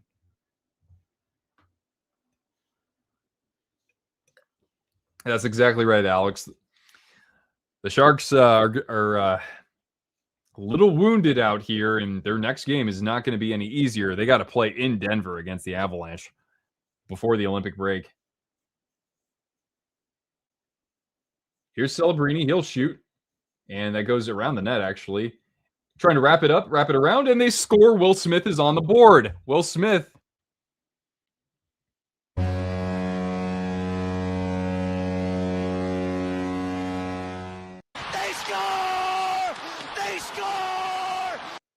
And Will Smith makes it 4-1. And I don't want to say the Sharks have life, but at least that means we're not getting shut out tonight. Smitty gets on the board. There's a fast response. Clearly, they're not looking at the tablet for highlights from this game on the bench. They're watching our stream. I can see our numbers are ticking up. There are people paying attention here, and they're listening. So it's now 4-1. Not us, but we'll take it. Hey, Cortana, come get a treat. Come on, we didn't get shut out. Come get a treat. Treat. Everybody smash that like for Cortana if you haven't done so already. Here she is. Come here, baby girl. Good girl. Good girl. Give you a kiss. Mwah. And here come the Hawks the other way, though. Here's Dickinson, and knocked away by the defense, but not quite clear. Mikheyev, and he's got Donato, who's got one of the goals. That was the prettiest of those. Behind the net, draws a couple defenders. Dickinson, what are you doing, man? And Ferraro, what are you doing there? And the Hawks answer back, and it's 5-1, just like that. Unbelievable. I don't know what Ferraro was doing there. That's a crippling goal.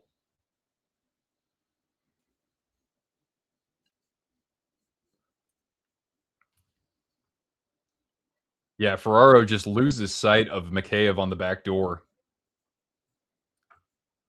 Thank you, Lord. Lord, hear our prayer. Dickinson was kind of floating around, didn't really stick anybody, but I don't know what Ferraro is doing there as that play's developing. Yeah, I mean, this is where I think Warsofsky should just call his timeout and just let him have it on the bench. If the Tommy Boy, what's up? Is the game on?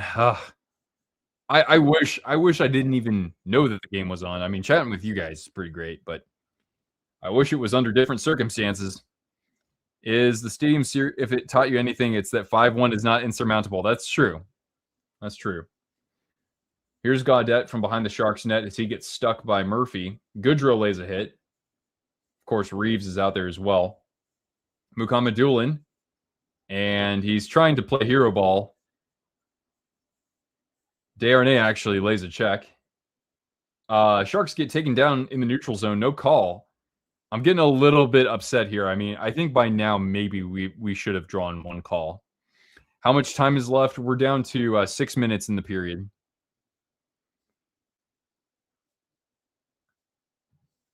Need a goalie fight that sparked the lightning. Well, we've gotten Nedeljkovic out there, so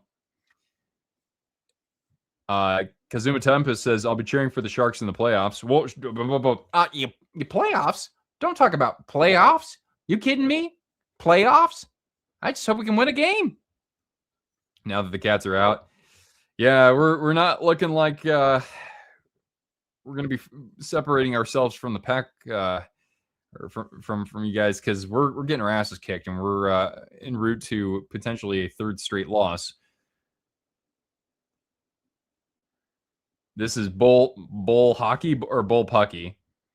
They aren't calling any penalties against the Hawks. I think maybe one of these that I've caught, there were like 3 instances where I'm like, that looks a little iffy, right? Call one of those. Our power play is not that bad. Then again, guys, do we really want a power play against Chicago? They have the league's best penalty kill. I kid you not. It's the best penalty kill. We, on the other hand, our power play is ranked 16th. Chance, what has happened? I don't know. I would love to tell you all about it if we were the ones on the other side. But no. Yeah, Dean, I strangely know Jim Moore's like full rant, or I know most of it. You know, where he's like, well, I'll start off by saying this. Do not blame that game on the defense. Like I can get into it, but I'm not going to. Maybe some other point in the future when I'm a man. I'm 40. No, that'll be soon enough. But that's a little bit further in advance. But yeah, 5-1, 5-1, unbelievable. Not good.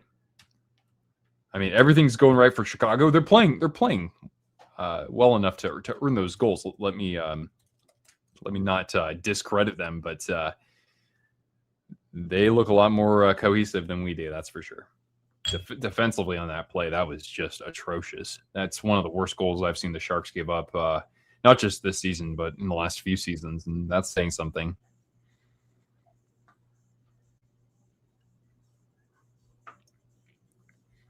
We were supposed to win. I mean, it's not about whether or not they're supposed to win. It's do they want to win? We got to see some of that. We got to see some fire out of this group. Wish you had Spencer Knight back. I kind of see what you're saying right now. I mean, Bobrovsky, what an interesting kind of arc he's had in Florida.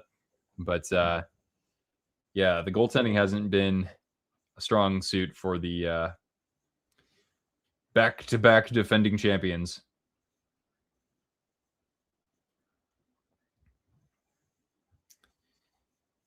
All right, here's Tim Liljegren. The Sharks able to get this behind the Chicago net. But no forecheck to be set up here. Down to 5:20 here in the second period. Whenever you hear Chelsea Dagger, yeah, it's like, I just get flashbacks to 2010, man.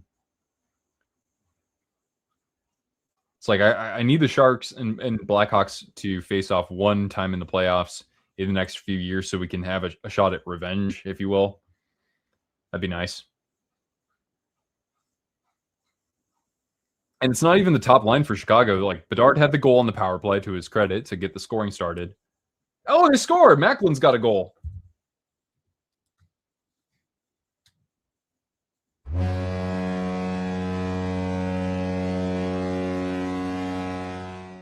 It's Celebrini in! Scores! What a goal! And Macklin makes it 5-2. The comeback, baby. Let's go. We got Cortana here, too. Everybody. Cortana. Come here. There you go. You go, girl. Yeah, you go, girl. All right, here we go. Macklin, can we trade goalies, send us Bob? And you get Askarov. Okay. It hasn't been good so much for Yarrow, but I'm gonna have a little bit more faith than that. I mean, Bob, I love Bob. He's a Hall of Famer, and I'm starting to think he's a first ballot Hall of Famer. But nah. And now they almost give up another goal. What is Ferraro doing? Ferraro, I've been singing your praises, Mario. I made a video last week, and you were the subject of my praise. Don't break my heart. Mario, don't break my heart.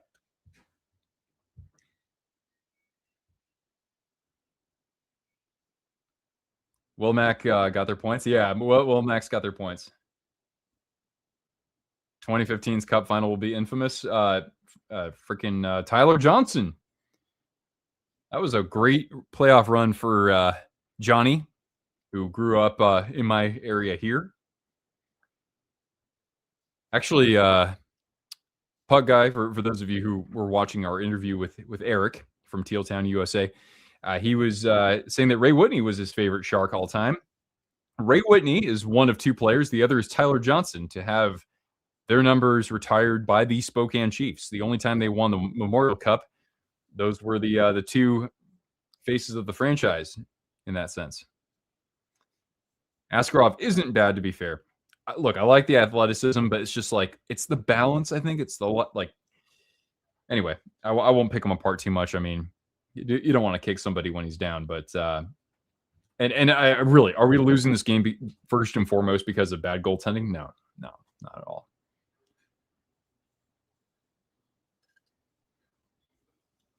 All right, here come the Sharks. Maybe a chance here. Orlov backhands it to nobody. Still alive in the zone for Graf. And yeah, he gets. Is that a slash? Are you goddamn serious? Wow. I swear.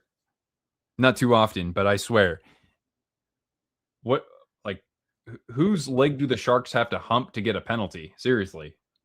But then again, Chicago's got the top-ranked penalty kill. The first night they're doing bad because past 4 games they did great and didn't change their lines. Well, not the Sharks. I mean, they changed the lines going into tonight because they lost to the Flames in regulation. The Blackhawks have 5 goals on 12 shots. And the Sharks have 8 shots in this game, and we're 3 minutes away from the second intermission, which means I'm 3 minutes away from probably getting something stronger to drink, frankly. Ooh, I have a Scotch ale. I'll get a Scotch ale. That'd be good.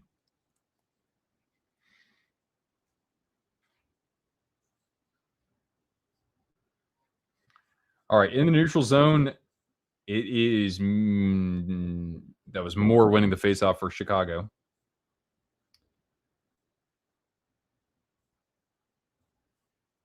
Chicago forecheck very heavy here. They've got it at the top of the zone. Poked out by Kurashev. Scotch ale? Yes, I do enjoy some Scotch ale. Mm-hmm. The refs have been the worst. Does anybody ever say, hey, the refs have been better this year? I don't think so. I got to pray to the hockey gods. Yeah, go for it. Go for it. Ask them what I did in my past life to deserve this. Yeah.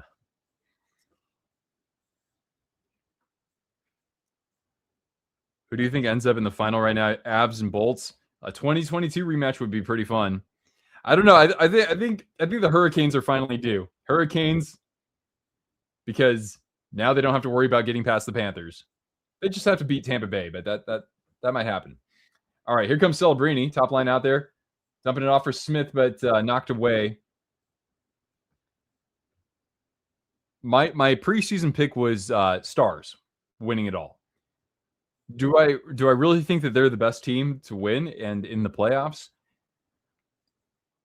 I don't know. And Dean, I know you have the more informed opinion here, but do not put it past the Golden Knights. Good shot by Toffoli. Knight might have gotten a small piece of that. From the point, Muhammad Doolin able to get a shot on goal. Easier pad save there for Knight. And now maybe, oh my God, are the Sharks going to get a power play? Oh my God, we got a power play. It's a delay of game to the Hawks. Buffalo, 4-point swing. Yeah, as more separation is created from the Florida Panthers. It's crazy, man. I can't see it at this point. San Jose and Carolina, the Sharknado Cup. Finally, we get a man advantage. But don't, guys, I know I've said it a few times, but I can't overstate this. Chicago's PK is the best in the NHL. We're 16th on the power play. Canes and Stars in the same boat. Yeah, it's kind of like I kind of wait for them to meet up in the Cup final, you know? And this might be their best year to do it.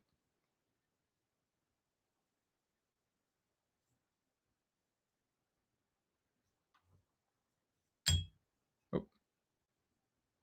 All right, Hawks get a clear. Now Macklin gaining the zone, drawing 3 defenders. Hands it over to Toffoli, who has a hard time with that puck. Ends up on the stick of Smith. He's got it. He shoots, and it ramped off of Knight's stick. And it goes out of play with a minute 15 left in the period. All right. Dearest Sharks, if we're able to somehow score here, we are only down 2 goals heading into the intermission unless we give up another goal, which could certainly happen. Anything can happen come playoff time. It's not looking great for Vegas, but getting healthy and peaking at the right time is key. I mean, there's plenty of time for them to get healthy, right?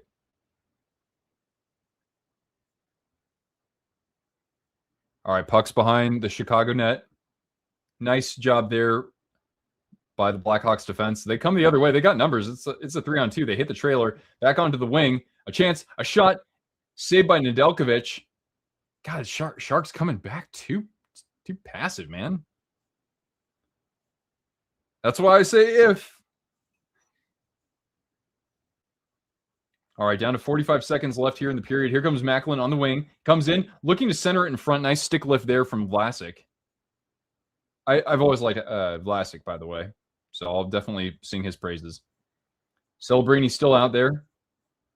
Wenberg from the goal line. He brings it behind the net. With time, down to 20 left here in the period, excuse me.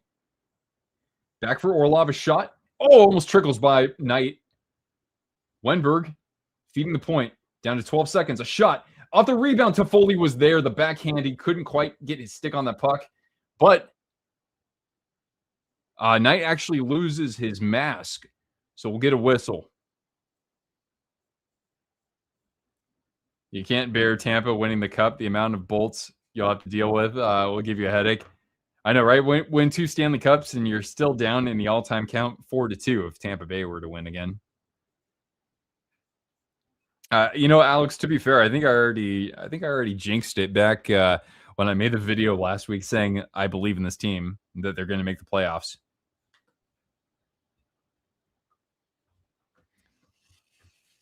That makes me, as Carlos Mencia would say, a deet DD. What happened to Alex Wenberg? I don't think anything has happened. I knew they would mess it up somehow. A shot from Macklin and saved by Knight. We're down to 5 seconds left in the period.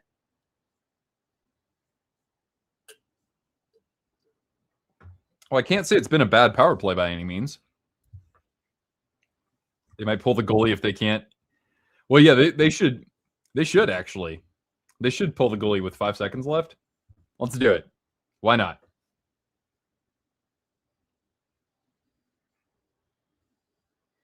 Wenberg is going to take this draw. 5 seconds left.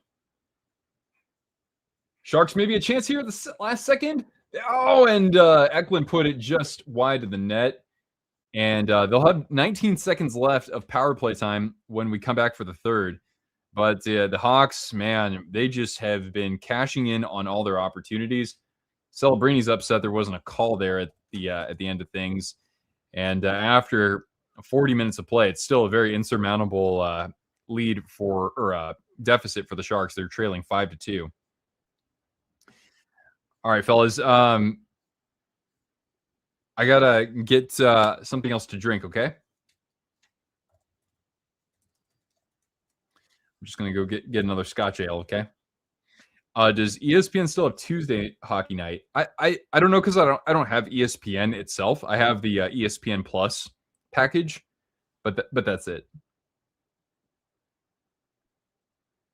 All right, just hold tight, guys. I'll be right back. I just need about 20 seconds.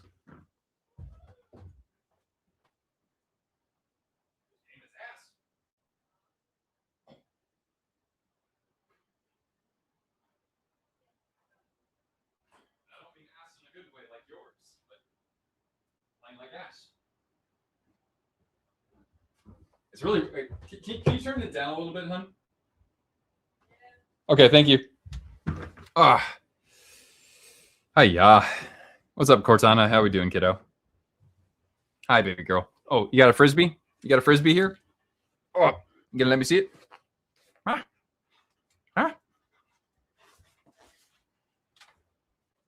Can I see it? Can I see it? Come here. Shake a bake. Shake a bake. Oh, Jesus. Jesus, Mary and Hosa. It is not good.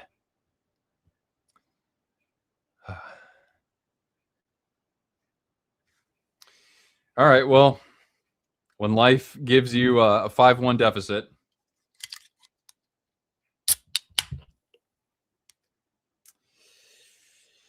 to only 20 more minutes of this ish show, but even more time hanging out with you guys.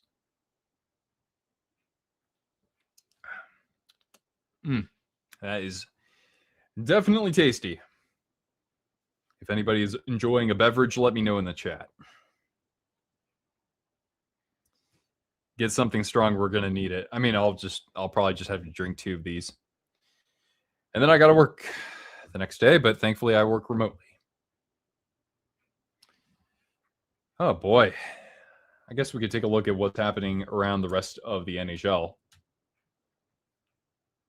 Take a look at the good old scoreboard.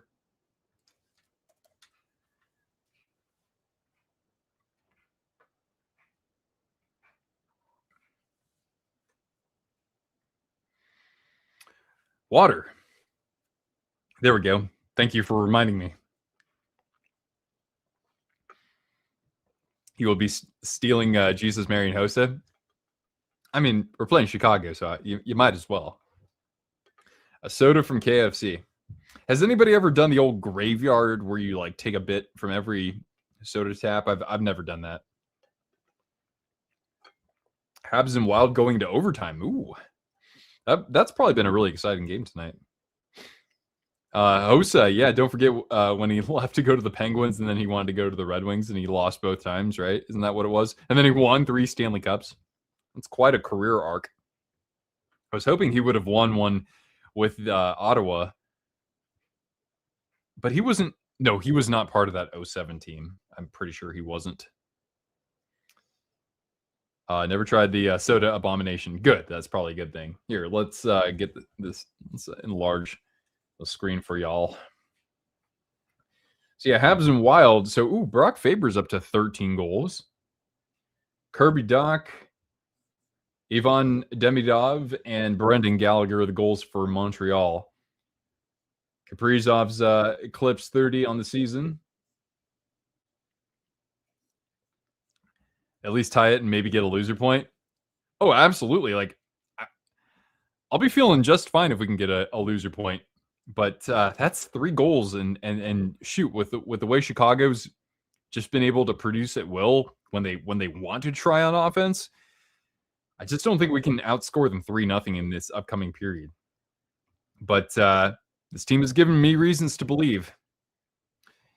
Let's see what else we got here. Blues and Predators. Ryan O'Reilly, 20. Could Ryan O'Reilly get traded, or is that going to be a little bit too tough? He's not that high of a salary cap hit, I don't think. Can't be making any more than like $6 million.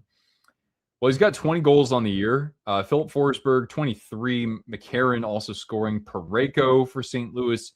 Broberg, Buchnevich. Pavel Buchnevich, he's only got 11 goals this year. I don't know if he's been injured, but I would think he would have more at this point. He's had a good run with the Blues, don't get me wrong. And Jake Neighbors, coming down off of last season, but still producing pretty good for them. Let's see here. I've never seen heated rivalry, so I can't comment on that. Jets and Stars in what was the second round of the playoffs last year, tied at 2 through 2 periods.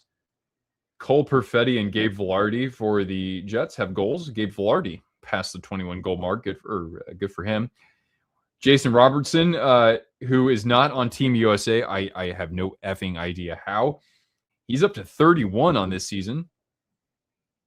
And then we have the Red Wings up 1-0 on the Avalanche. Pardon. Marco Kasper, the lone goal there.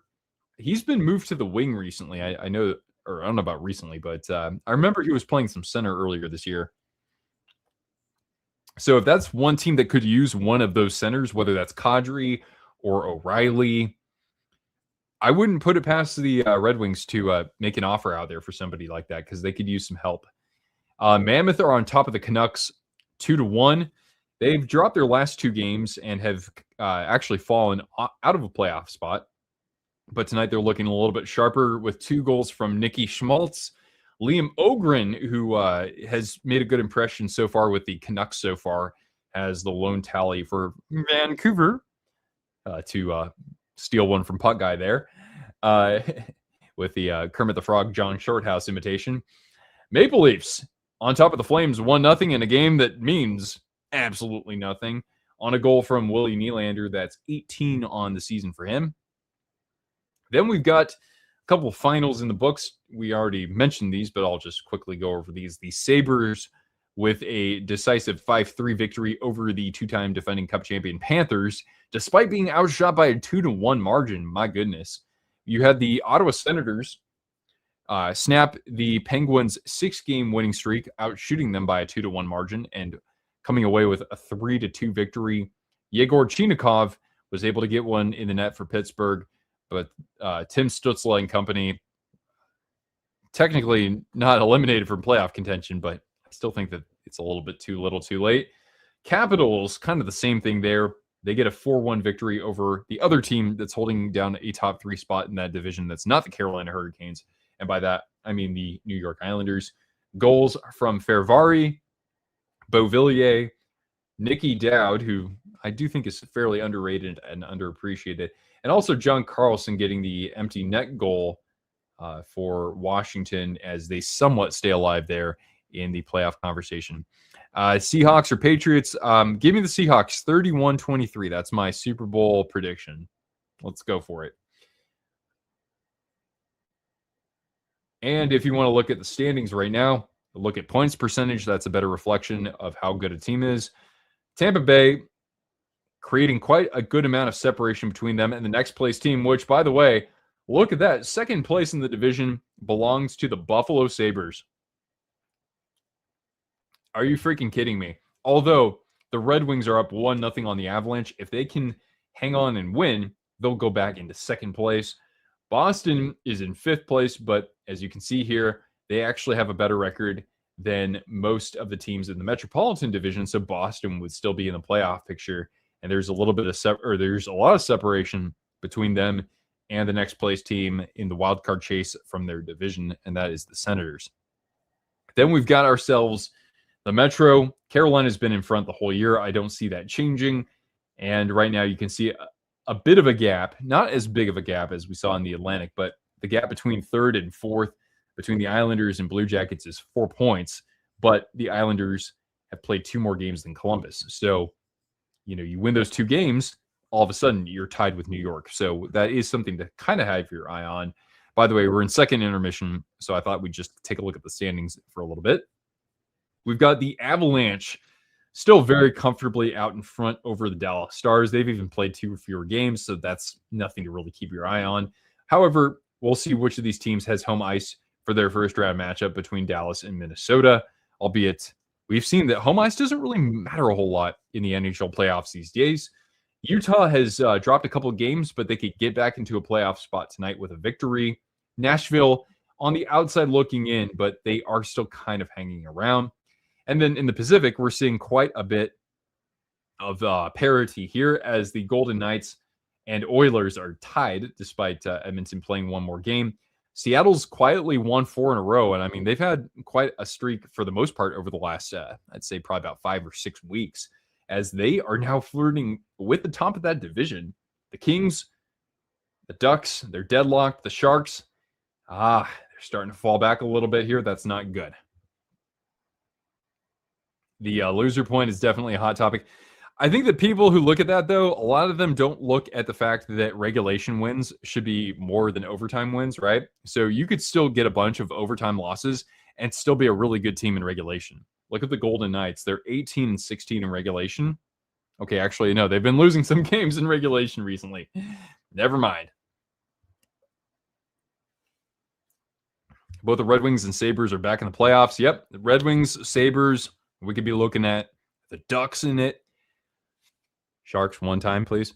Sharks, maybe. We've got the Penguins after a few years of no playoffs. We've got the Bruins. They weren't even expected to be anywhere near it. They're doing just fine. So we're getting some good turnover versus previous seasons where it seems like 14 of the same 16 teams from the previous year return. I don't want that as much. I want a little bit more fresh blood, or new blood, I should say. Oh, my goodness. Please, Lord, let the Sharks make the playoffs. They need to go out there and grab the bull by the horns. Whereas Patches O'Houlihan said, you got to grab Dodgeball by the horns and you got to hump it into submission. Anyway, a great start for Seattle so far. Wait, are the Kraken playing tonight? Says, all right, I'm asking Seattle Seahawks fan. Wait, are you my cousin? Does he know I have a YouTube channel? I think he does. But Kraken are not playing tonight. They're coming off a 3-2 victory over the Golden Knights. But they've got a very important game tomorrow against the Ducks, Kraken and Ducks. You're feeling a bit better, went to work today. Okay, good. I hope your workload isn't too intense, though, so that you can continue to progress in your improvements. And glad to hear about that. Macklin got a point. We got it. I mean, it's a good night. It's a good night. Macklin got a point. Went to Sharks and Avalanche in the first round. A President's Trophy versus Wildcard 2 matchup. Oh, you want that? Okay. Hey, don't put it past the Lightning to not finish with the best record, though. They've been on quite a tear, and the Avalanche have been sliding a little bit here. The way I look at it right now when teams play, I look at who affects us. Yeah, it's crazy that we're looking at that this deep in the season, right?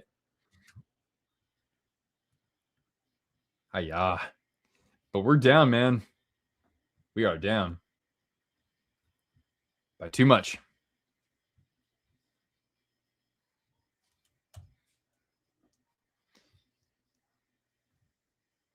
How are we doing tonight? Hey, not so bad. Cortana was making things very difficult, as some people know. She was making things a little difficult last night, or I guess today, technically. It was 1 a.m, and she woke me up because she was having some, she had to, let's just say, go outside and do her business. And then she woke me up at 3:30 and did the same freaking thing. And I took her back inside after she went, and she said, and I'm like, wait, you need to go again? I just took you out. So I had to do that. And then I lost at least an hour of sleep. And then she was throwing up at 7:30. And so then I was like, all right, well, at least you woke me up at a reasonable time. So she's doing a lot better now, though. Much better. And hopefully she'll come by and get some more goal treats. But hopefully that's because the Sharks are putting the puck in the net, not Chicago. Ay. Your old cat used to wake your really at 4 o'clock. A cat doing that. I mean, usually it's not because of anything specific. They're like, I just want to make biscuits on you, right?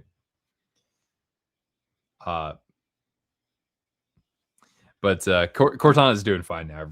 Everybody, she's just back to her normal self. Seattle Sports has had a good year. Yeah, the only thing they need now is for the Supersonics to get announced as returning to the NBA.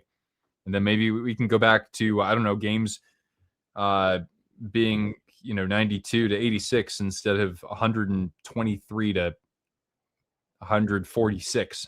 I don't know. Anyway, in just a moment here, we're going to get started with the third period. We're in the final commercial break. Leafs are up 1-0 against the Flames. Yeah, I mean, shoot, we couldn't beat the Flames, but maybe you guys can. Use guys. Why is my? I don't really have a very teal looking. That looks too green. Doesn't it look too green? That's way too green. That's way too blue. Excuse me. I don't know. There we go. That'll work. You're gonna sleep soon? Okay. Yeah, well, understandably, right? It's like 10:30 over there, so catch you later. How excited am I for the Olympics? Honestly, not that excited in that, like, I just want to watch the Sharks get over this losing streak that we're going to be entering the Olympic break on. That's not fun, but it's cool because we haven't seen NHL players in quite some time. So, I mean, I'd rather just the NHL season go on, but this is something that only comes around once every 4 years. So I'll find a way to enjoy it. Will I stream during the Olympics? I haven't made my mind up entirely yet. Like, being in the Pacific time zone works against me. A lot of games are at like 4 a.m. So we'll see. Maybe, but you'll have to look out for any of my posts on YouTube announcing that kind of thing. Seahawks are winning the Super Bowl and the Kraken are winning a cup in the same year. If the Kraken win the Stanley Cup, that'd be funny because that would be in their 5th year. The Golden Knights did it in their 6th year. Is the game on? Keeping the faith in the chat says they're going to come back and watch. Just watch. All right. Well, if the Sharks come back, then I owe it to you for your faith. So if the Sharks come back and win this game, not just get a point, but let's say the Sharks win this game with 20 minutes left, then I will gift you a Twisted Wrister t-shirt or something like that. So just take a screenshot or something like that, and you can hold me to it. That's fine. I'm just not seeing it tonight, unfortunately. Sharks, third period. Let's get it on. Oh, snap. Yeah, exactly. All right, here we go. So the Sharks actually start this period on a power play, but it's only for like 19 seconds. 4 in the net pizza you get. Yeah, like the good old days, right? I used to enjoy the hell out of that, man. I would just, because I was in college and we had a round table pizza like within walking distance. So I would just go there after the game because I went to a bunch of games. All right, so now we're back to full strength and the Hawks with Dickinson. He's going to try to get this dumped down, but the Sharks are able to at least get the puck back quickly. They'll work it into the Chicago zone and fire it behind the net for Spencer Knight. He'll hand it off to Rinzel, who's got one of the goals tonight for Chicago. And now Levshinov handing it off behind the San Jose net, Colin Graff.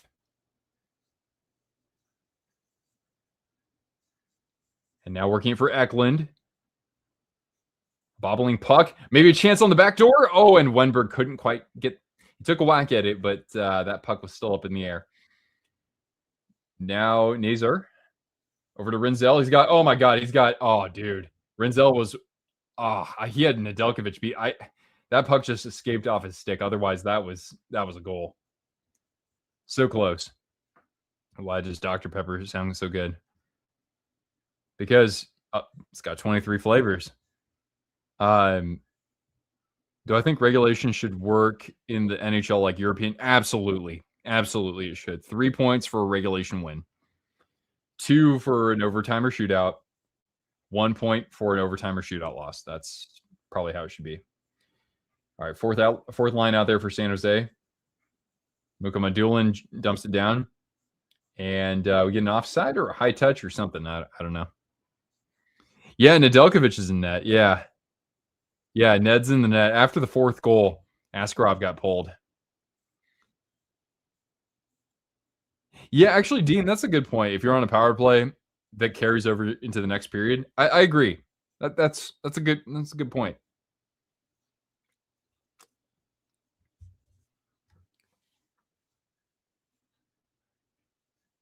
By the way, the Sharks are now actually even with Chicago in shots, 13-13, which was also the name of a canceled Star Wars video game. Kurashev. Misa's been quiet tonight for the most part. Desharnais will hand it back where Kurashev's at the point. And he tries to dig around a couple guys. A backhander, they score! Muka Madulin, it's a 2-goal game.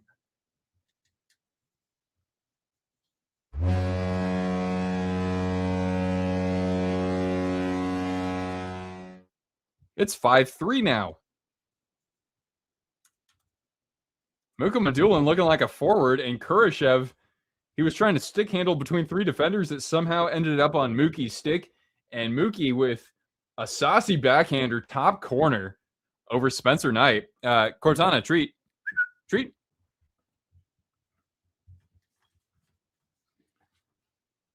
Here, come here. Good girl. Oh, what a good girl. Yeah. Save that other one for later, huh?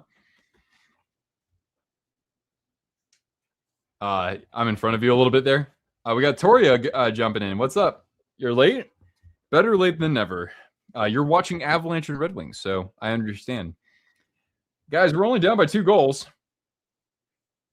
I mean, nothing that Spencer Knight could do there, but the Sharks do have 3 goals on 15 shots. That's not too bad. Mountain Dew, root beer, sweet tea. I'm not a big sweet tea guy. I mean, it's a little too sweet for my liking. I like, an Arnold Palmer where you take like unsweetened iced tea and then lemonade together. That's pretty nice. Root beer, quite good. We got CMP chilling out with us. Good evening to you. Thank you for jumping in here. Here come the Sharks. That was a pretty quick goal with tons of time left. I know, but don't tease me. Don't tease me like this. Wish I could be at the game in person. Oh, it's not all that far away, I guess. Yeah. Relegation. No, I'm not in favor of that just because the AHL arenas, like the Sharks one's only like 4,000 people, right? It's like you couldn't have a franchise like that in the NHL, could you? And they're already in San Jose too. It's not like they're in Worcester, Massachusetts, or somewhere far away. Oh god, the Hawks are going to get a breakaway. And actually, no, it's going to be a penalty is that to Bedard? Holy crap, the Sharks are going back on the power play?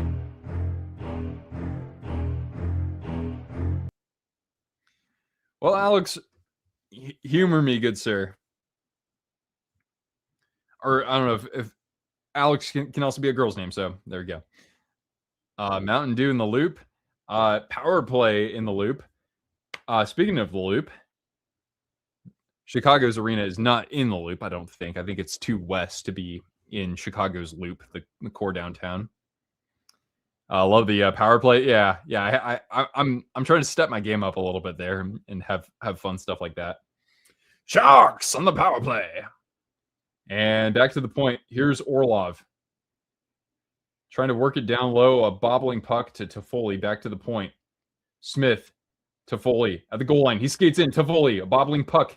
Celebrini trying to track it down. Oh, and they said that he had it outside the zone. Bullpucky. I was watching Chicago and Boston, and your cousin FaceTimes you and says, guess where you are? He was at the game. Well, I mean, like, does he live around where the game was being held, or? Yeah, Macklin's mad because the puck was clearly on the blue line there, and the ref blew his whistle and said it was offside. Thanks for nothing. God, like, trust Macklin next time, you jerk face. Macklin actually tried calling a penalty on himself the last game, or 2 games ago. Oh, and that one went in and out like a fast food restaurant. I have no idea how that puck didn't go in just there. I have no way of describing it. Why exactly? Like give me Keenan from Keenan and Kel. Why? All right. I'll settle down. Wenberg around the net. He's got Toffoli. 50 seconds left in this penalty. Look, Smith, and that comes out of the zone. Chicago's got the #1 ranked penalty kill, remember. Around the net. Smith. Liljegren, one-timer, and a nice save by Knight as Wenberg was screening him.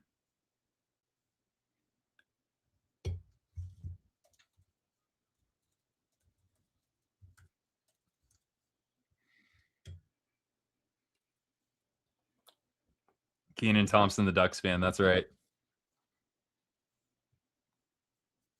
Have I been to Woodstock where they filmed Groundhog Day? No, I worked with somebody from Woodstock. I know where that is.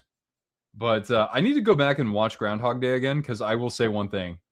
That is maybe one of the most overrated movies of all time. It is not that funny. It's way too long. But I would go back and rewatch it, because I haven't seen it in like 15 years. Nice play by Eklund. Oh, out in front of the net. Good look. Good look. Eklund at the dot. High slot. Shot. Rebound. And Murphy gathers it for the Blackhawks. Trying to clear it. He's got Dickinson. And the Sharks do threaten. But Bedard and the Hawks come away unscathed.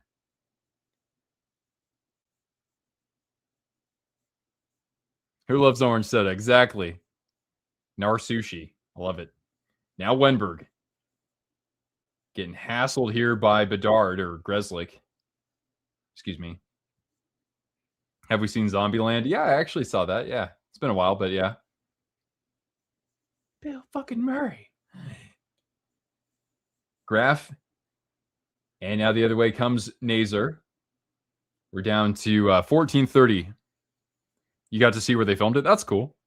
Actually, speaking of on the subject of movies that were filmed around Chicago, I want to extend a big rest in peace, of course, to Catherine O'Hara, the mom from Home Alone, of course.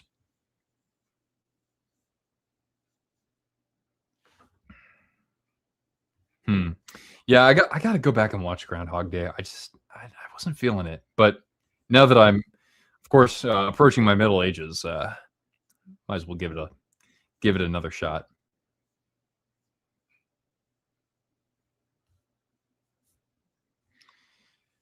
Best sports movie? The Sandlot. It's the best sports movie, it's the best coming of age movie, and it's the best kids movie.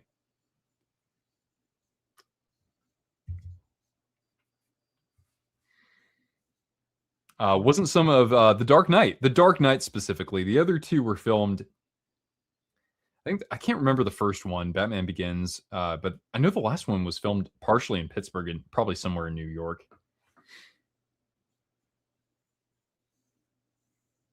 Best sports book? I'm not a big reader. I've read like Moneyball. It's great. Toffoli, pad save by Knight with the top line out there for San Jose. Skated ahead by Mikheyev. And now Celebrini trying to get this puck cleared behind the net. Got a big scrum here behind San Jose's net. Hey, Lautaro, what's going on, man? Thank you for joining us. Yes, Chicago hanging on to what has been a very sizable lead for them. Toffoli handing it off to Smith. Sharks looking to regroup here. Desharnais, and just a miscommunication there.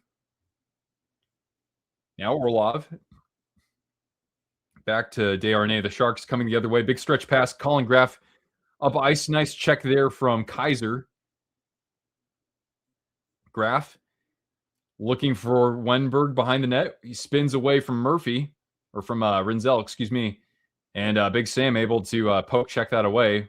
Nice battle that we have here going on deep in the Chicago zone. And now Graf, nice hit on Kaiser.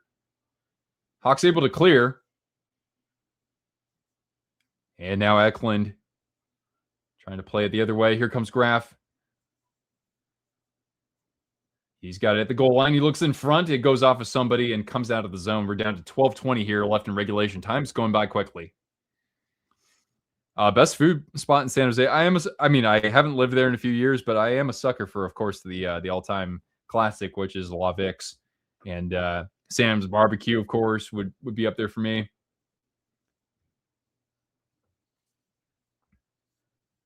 Who wins the cup first, the Sharks or a Canadian team? No, probably Montreal. Montreal probably wins the first cup for Canada.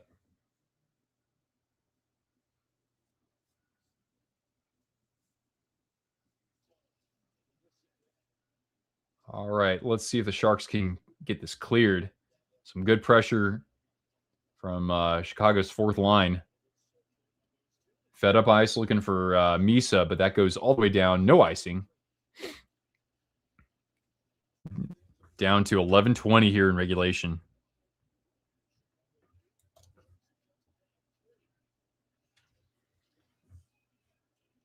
This is going to be an icing to the Sharks, who, by the way, lead in shots 16-13. So Chicago really, since that fifth goal, haven't had much offense, if anything.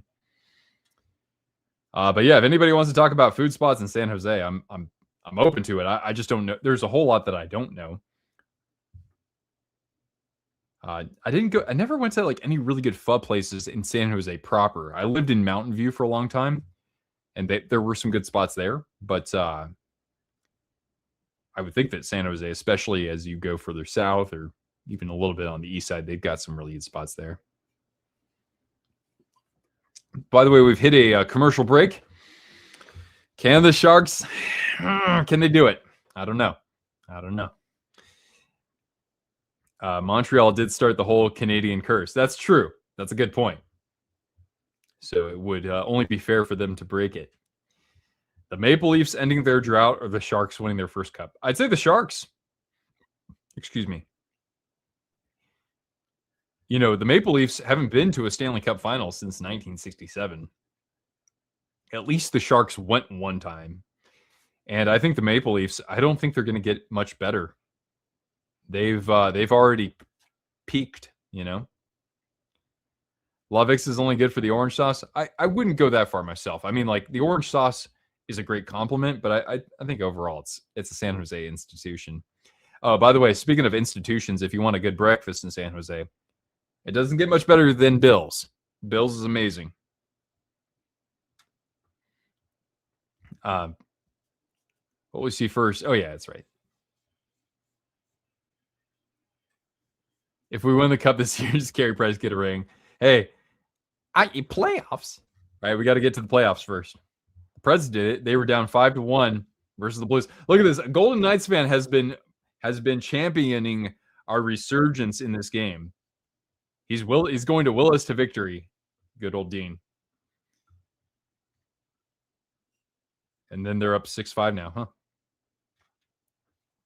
All right, back to the action. Here's Liljegren. And now Toffoli behind the net. Back to the point. A little give and go. Toffoli takes it to the circle. A little deke. Shoots. Pad save. Nifty play there from Toffoli. And now Nazer in the San Jose corner. Handing it off to Bedard, who nifty play to set up the trailer, but that puck was just a little bit too far behind. Now on the re-entry, here comes Bedard. Drawing a couple defenders. At the mouth of the goal, Nedeljkovic squeezing it with the pads. That was a little bit too close for comfort, though. La Villa and Willow Glen is a pinnacle, not only hockey, but all sports. Yeah, I want to say, so La Villa, is that, now is that, I might have been there at one point. It's been a long time since I've been anywhere in Willow Glen, because, I mean, I don't live in California anymore, but I want to say I've been there one time, or at least I've heard of it. Does that final against the Penguins sting? Not as much. We weren't supposed to go to the Stanley Cup that year. We just went on a really good run, and although Pittsburgh really did dominate us, but I mean, beating the Kings in the first round was a lot of fun. Then we had a 7-game series against the Predators, and that series against the Blues was very memorable too. So Donato and Nedeljkovic able to keep that out. So now the Blackhawks coming in with some pressure here. And this puck scoots out of the Shark zone. Kaiser able to quickly regroup. Donato, an area pass. Eklund's there. Graf. And now Mukhamadullin, who had the most recent goal for the Sharks, but he's not able to get that deep. Turnover, though, high in the zone. Shot there from a post. Oh, my God. Colin Graf hits the post. Right about Bills can't go wrong. Exactly. Maybe a little bit of trouble for Chicago behind their net. And now in the neutral zone, Ferraro, he's going to just squib this into the Blackhawks zone. This is going to come down for an icing to the Sharks with 9:18 left. The Sharks have done it before. They were down 5-1 against the Penguins. I know, but you only get so many get out of jail free cards, if you know what I mean.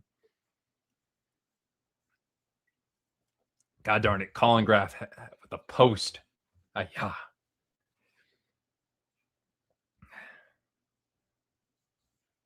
Well, I will say one thing. You guys have made this third period much more enjoying than nerve-wracking. So I want to say thank you for that.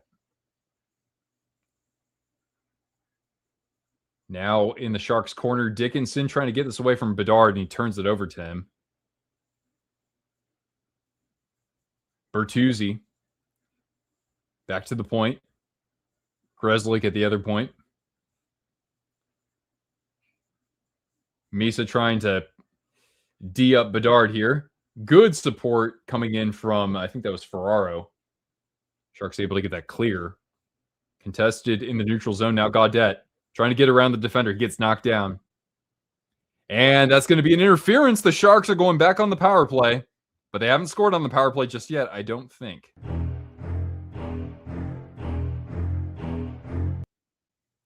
We're going to have a commercial break, but when we come back, San Jose on the man advantage. And this is really their opportunity to pressure Chicago. And we'll see what happens. But I don't know, Jake. I can't be that confident, but this is the time to strike, really. Both number one picks have a goal that makes you happy. Macklin needs a goal, and he did. Yeah, I mean, Celebrini's been having a pretty normal, typical game for him. It's nothing that's incredible, but it's definitely helping the team much more than hurting it.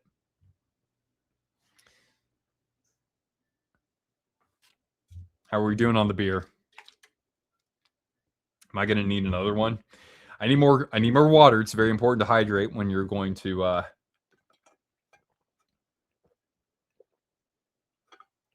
we go. Good. Gotta have that hydration if you're gonna enjoy some beverages. Please, Lord, let them get a goal. Actually, here, if you're going for the Sharks in this game, let us pray. Dear hockey gods, we come to you in a time of need, upon trailing by as many as 4 goals off of very few shots. we need to rally and instill confidence in this group that we can enter the Olympic break with some momentum, even though we have to play the mighty Colorado Avalanche before we get to the Olympic break. Give us strength as we enter this upcoming power play, and give us further strength as we, at probably even strength with maybe the net emptied for us, try to tie this game up and go into overtime where we were nearly unbeatable up until facing the Oilers. Amen.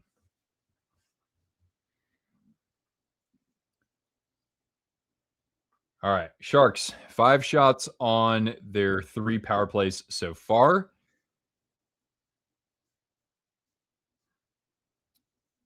Yeah, Chicago's penalty kill, 18 of their last 19. They're very difficult to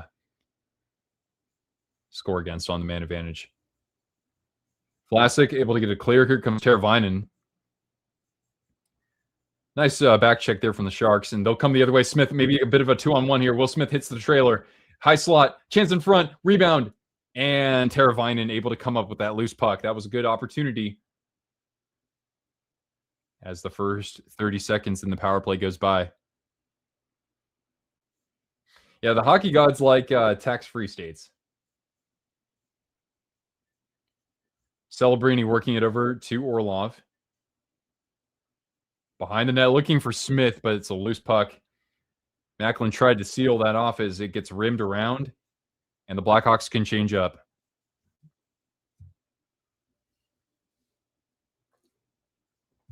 The first minute of the power play has gone by.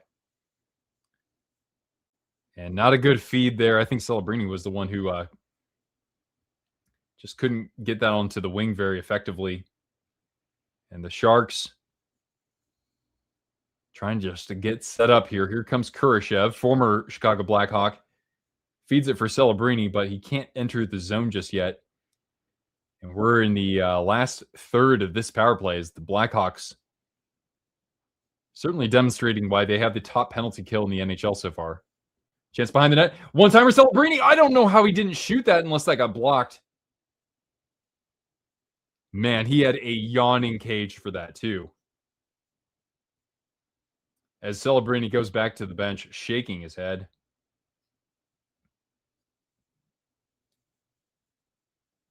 Final seconds of this power play, skated out by Alex Vlasic. He's got personnel. It's a 2-on-1 for the Blackhawks. A shot.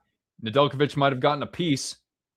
And puck out of play here with 6:38 gone, or 6:38 to go. I cannot believe it, man. Celebrini had the... Oh, man.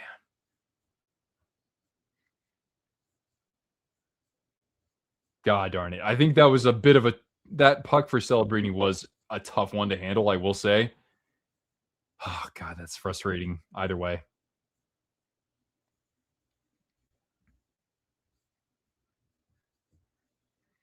Bring out the old Sharks puppet and hold it up like urinating tree for Jeebus. Oh, yeah, that's right. Yeah, I should do that. But this is we don't want to say that we're worshiping a false idol here. This is Sherwin, by the way, Sherwin the Shark, because when he comes alive, it's a sure win. Maybe Sherwin should just do the play-by-play from here on out. What do you think about that? I don't know. Maybe I'll just hold you for comfort. Sharky actually, for those of you who don't know this, Sharky actually gave me this on my 11th birthday many years ago. It's never over. Yeah, it's not over yet, but let's see what we got here. Come on, boys. Celebrini, nice little no look out front, but that's the problem. Nobody was there.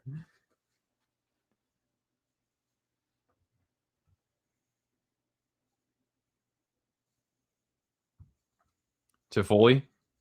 And at the top of the zone, Liljegren, he gives it over to Celebrini, who's looking for Smith, but Smith was skating, kind of crossing the other way. Toffoli from behind the net. Trying to get this, shake himself free of Mikheyev. He hands it back. A shot saved by Knight. Celebrini trying to come up with a rebound. Loose puck. Smith trying to slap at it, keep the zone possession alive. Chicago might be tired out there, but Celebrini turns it over in the slot to Renzel. And we're down to about 5:20 left here in regulation. A chance up backhand and a save, and they score off the rebound. And that just about should do it. The Hawks extend their lead back to 3 late here in the third.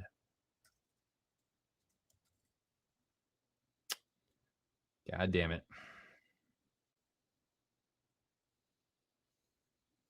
Here, I'll play the Hawks goal horn.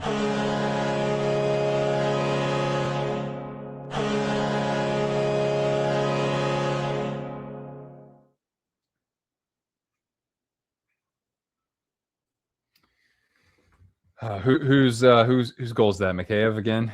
Let's see.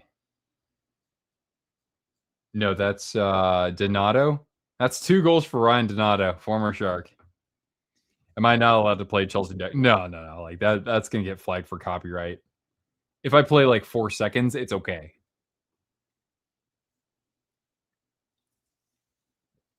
Donato's got a 4-point game. My God.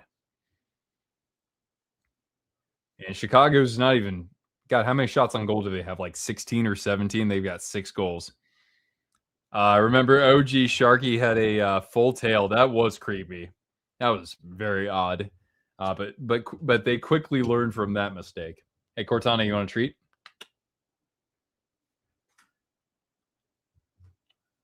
Well, I tried. Yeah, you did try. I appreciate that. The Sharks did enough to keep you interested. At least in the second half of this game, I'd say that they did. But yeah, pretty much once we conclude this one here, I'll probably be I will be signing off, so I can I don't know, go cry in Mrs. Twister's arms. But this stings. I mean, the Sharks are going to fall a little bit further out of the playoff chase, and they've got the Colorado Avalanche to finish things heading into the Olympic break. So that's not particularly good if you're a Sharks fan.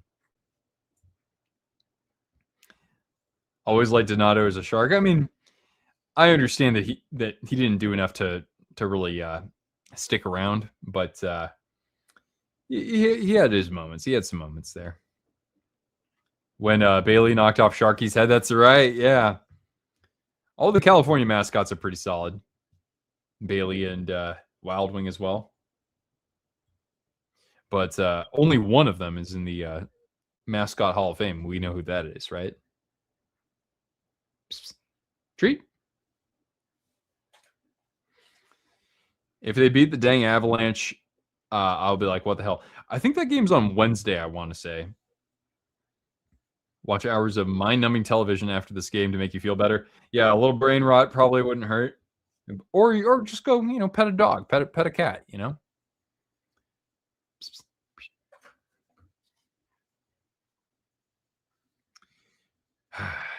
Yep. I'll bring you all the way home here to the final whistle. I'll do it.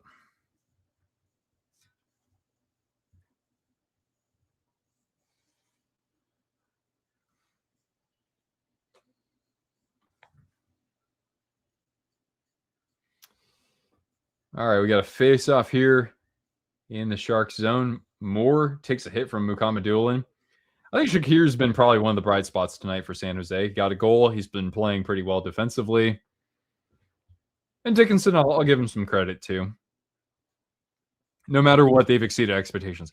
That's very important. Like, I was very impressed with the last video that I produced because so many Sharks fans were like realistic and level-headed, where it's like, hey, we appreciate what the team's doing right now. It is exciting, but like, let's not get ahead of ourselves too much.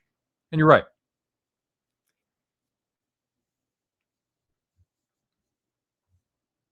I'm gonna cry after this game. Don't get mad, get even. We got a date with the Avalanche on Wednesday. Here comes Misa, hella speed. Nice save by Spencer Knight, but I really like that flash there from Misa. He's had a quiet game otherwise.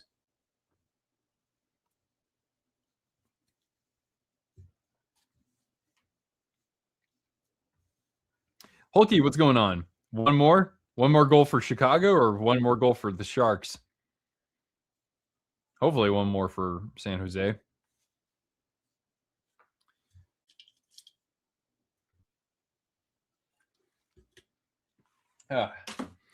Definitely no more beers, though. I don't really have anything else to drink to right now, so.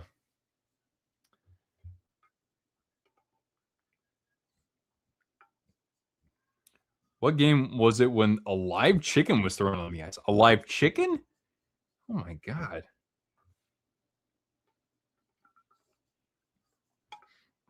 Yeah, actually, you know what? We will need the Golden Knights to win. That's very true.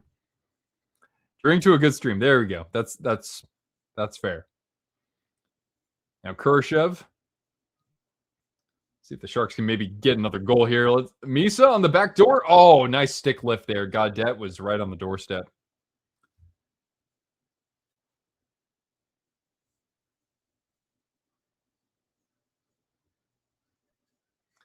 Down to 3:31. Very close to Pat Foley's signature tree, but 3:31 it is. Let's go Hurdle's team. How about Tomas Hurdle scores 4 goals in the next game for Vegas? That would be awesome.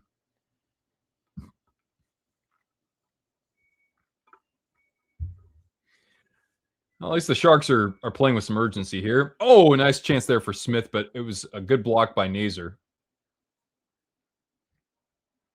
Fun must be always, yeah.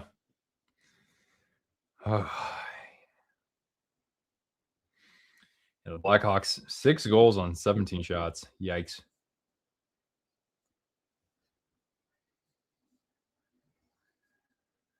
Will there be another Discord watch party? Probably not until we come back from the Olympics, unless we want to do something during the Olympics. But the timing of the games makes things kind of makes things challenging.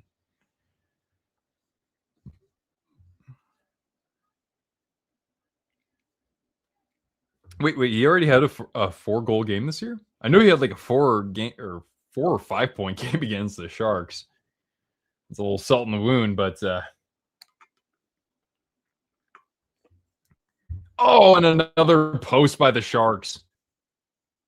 That was off of Toffoli, I think. Or Gaudette. Favorite Ninja Turtle. Yo, when I was a kid, it was Michelangelo, but you know, I'm kind of a Donnie fan, man. I kind of like Donnie. He's got the shaft, got the bow or whatever you call it.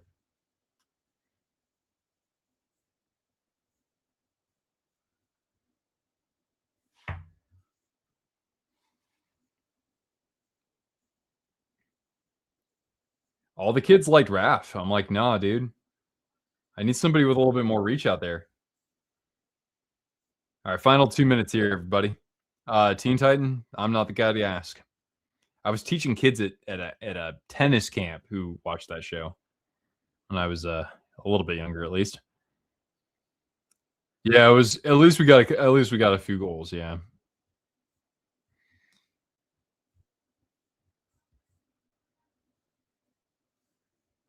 Leo's your guy.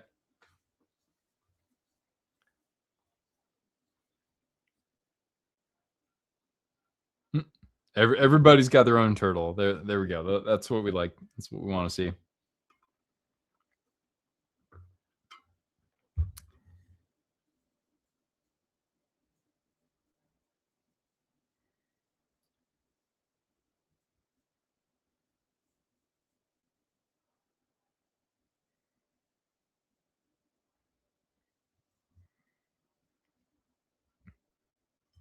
Yeah, man. I was like 5 years old, and I had a bunch of like Ninja Turtles action figures, and I had some dolls that were like yay tall, like 20, 24 inches tall or whatever.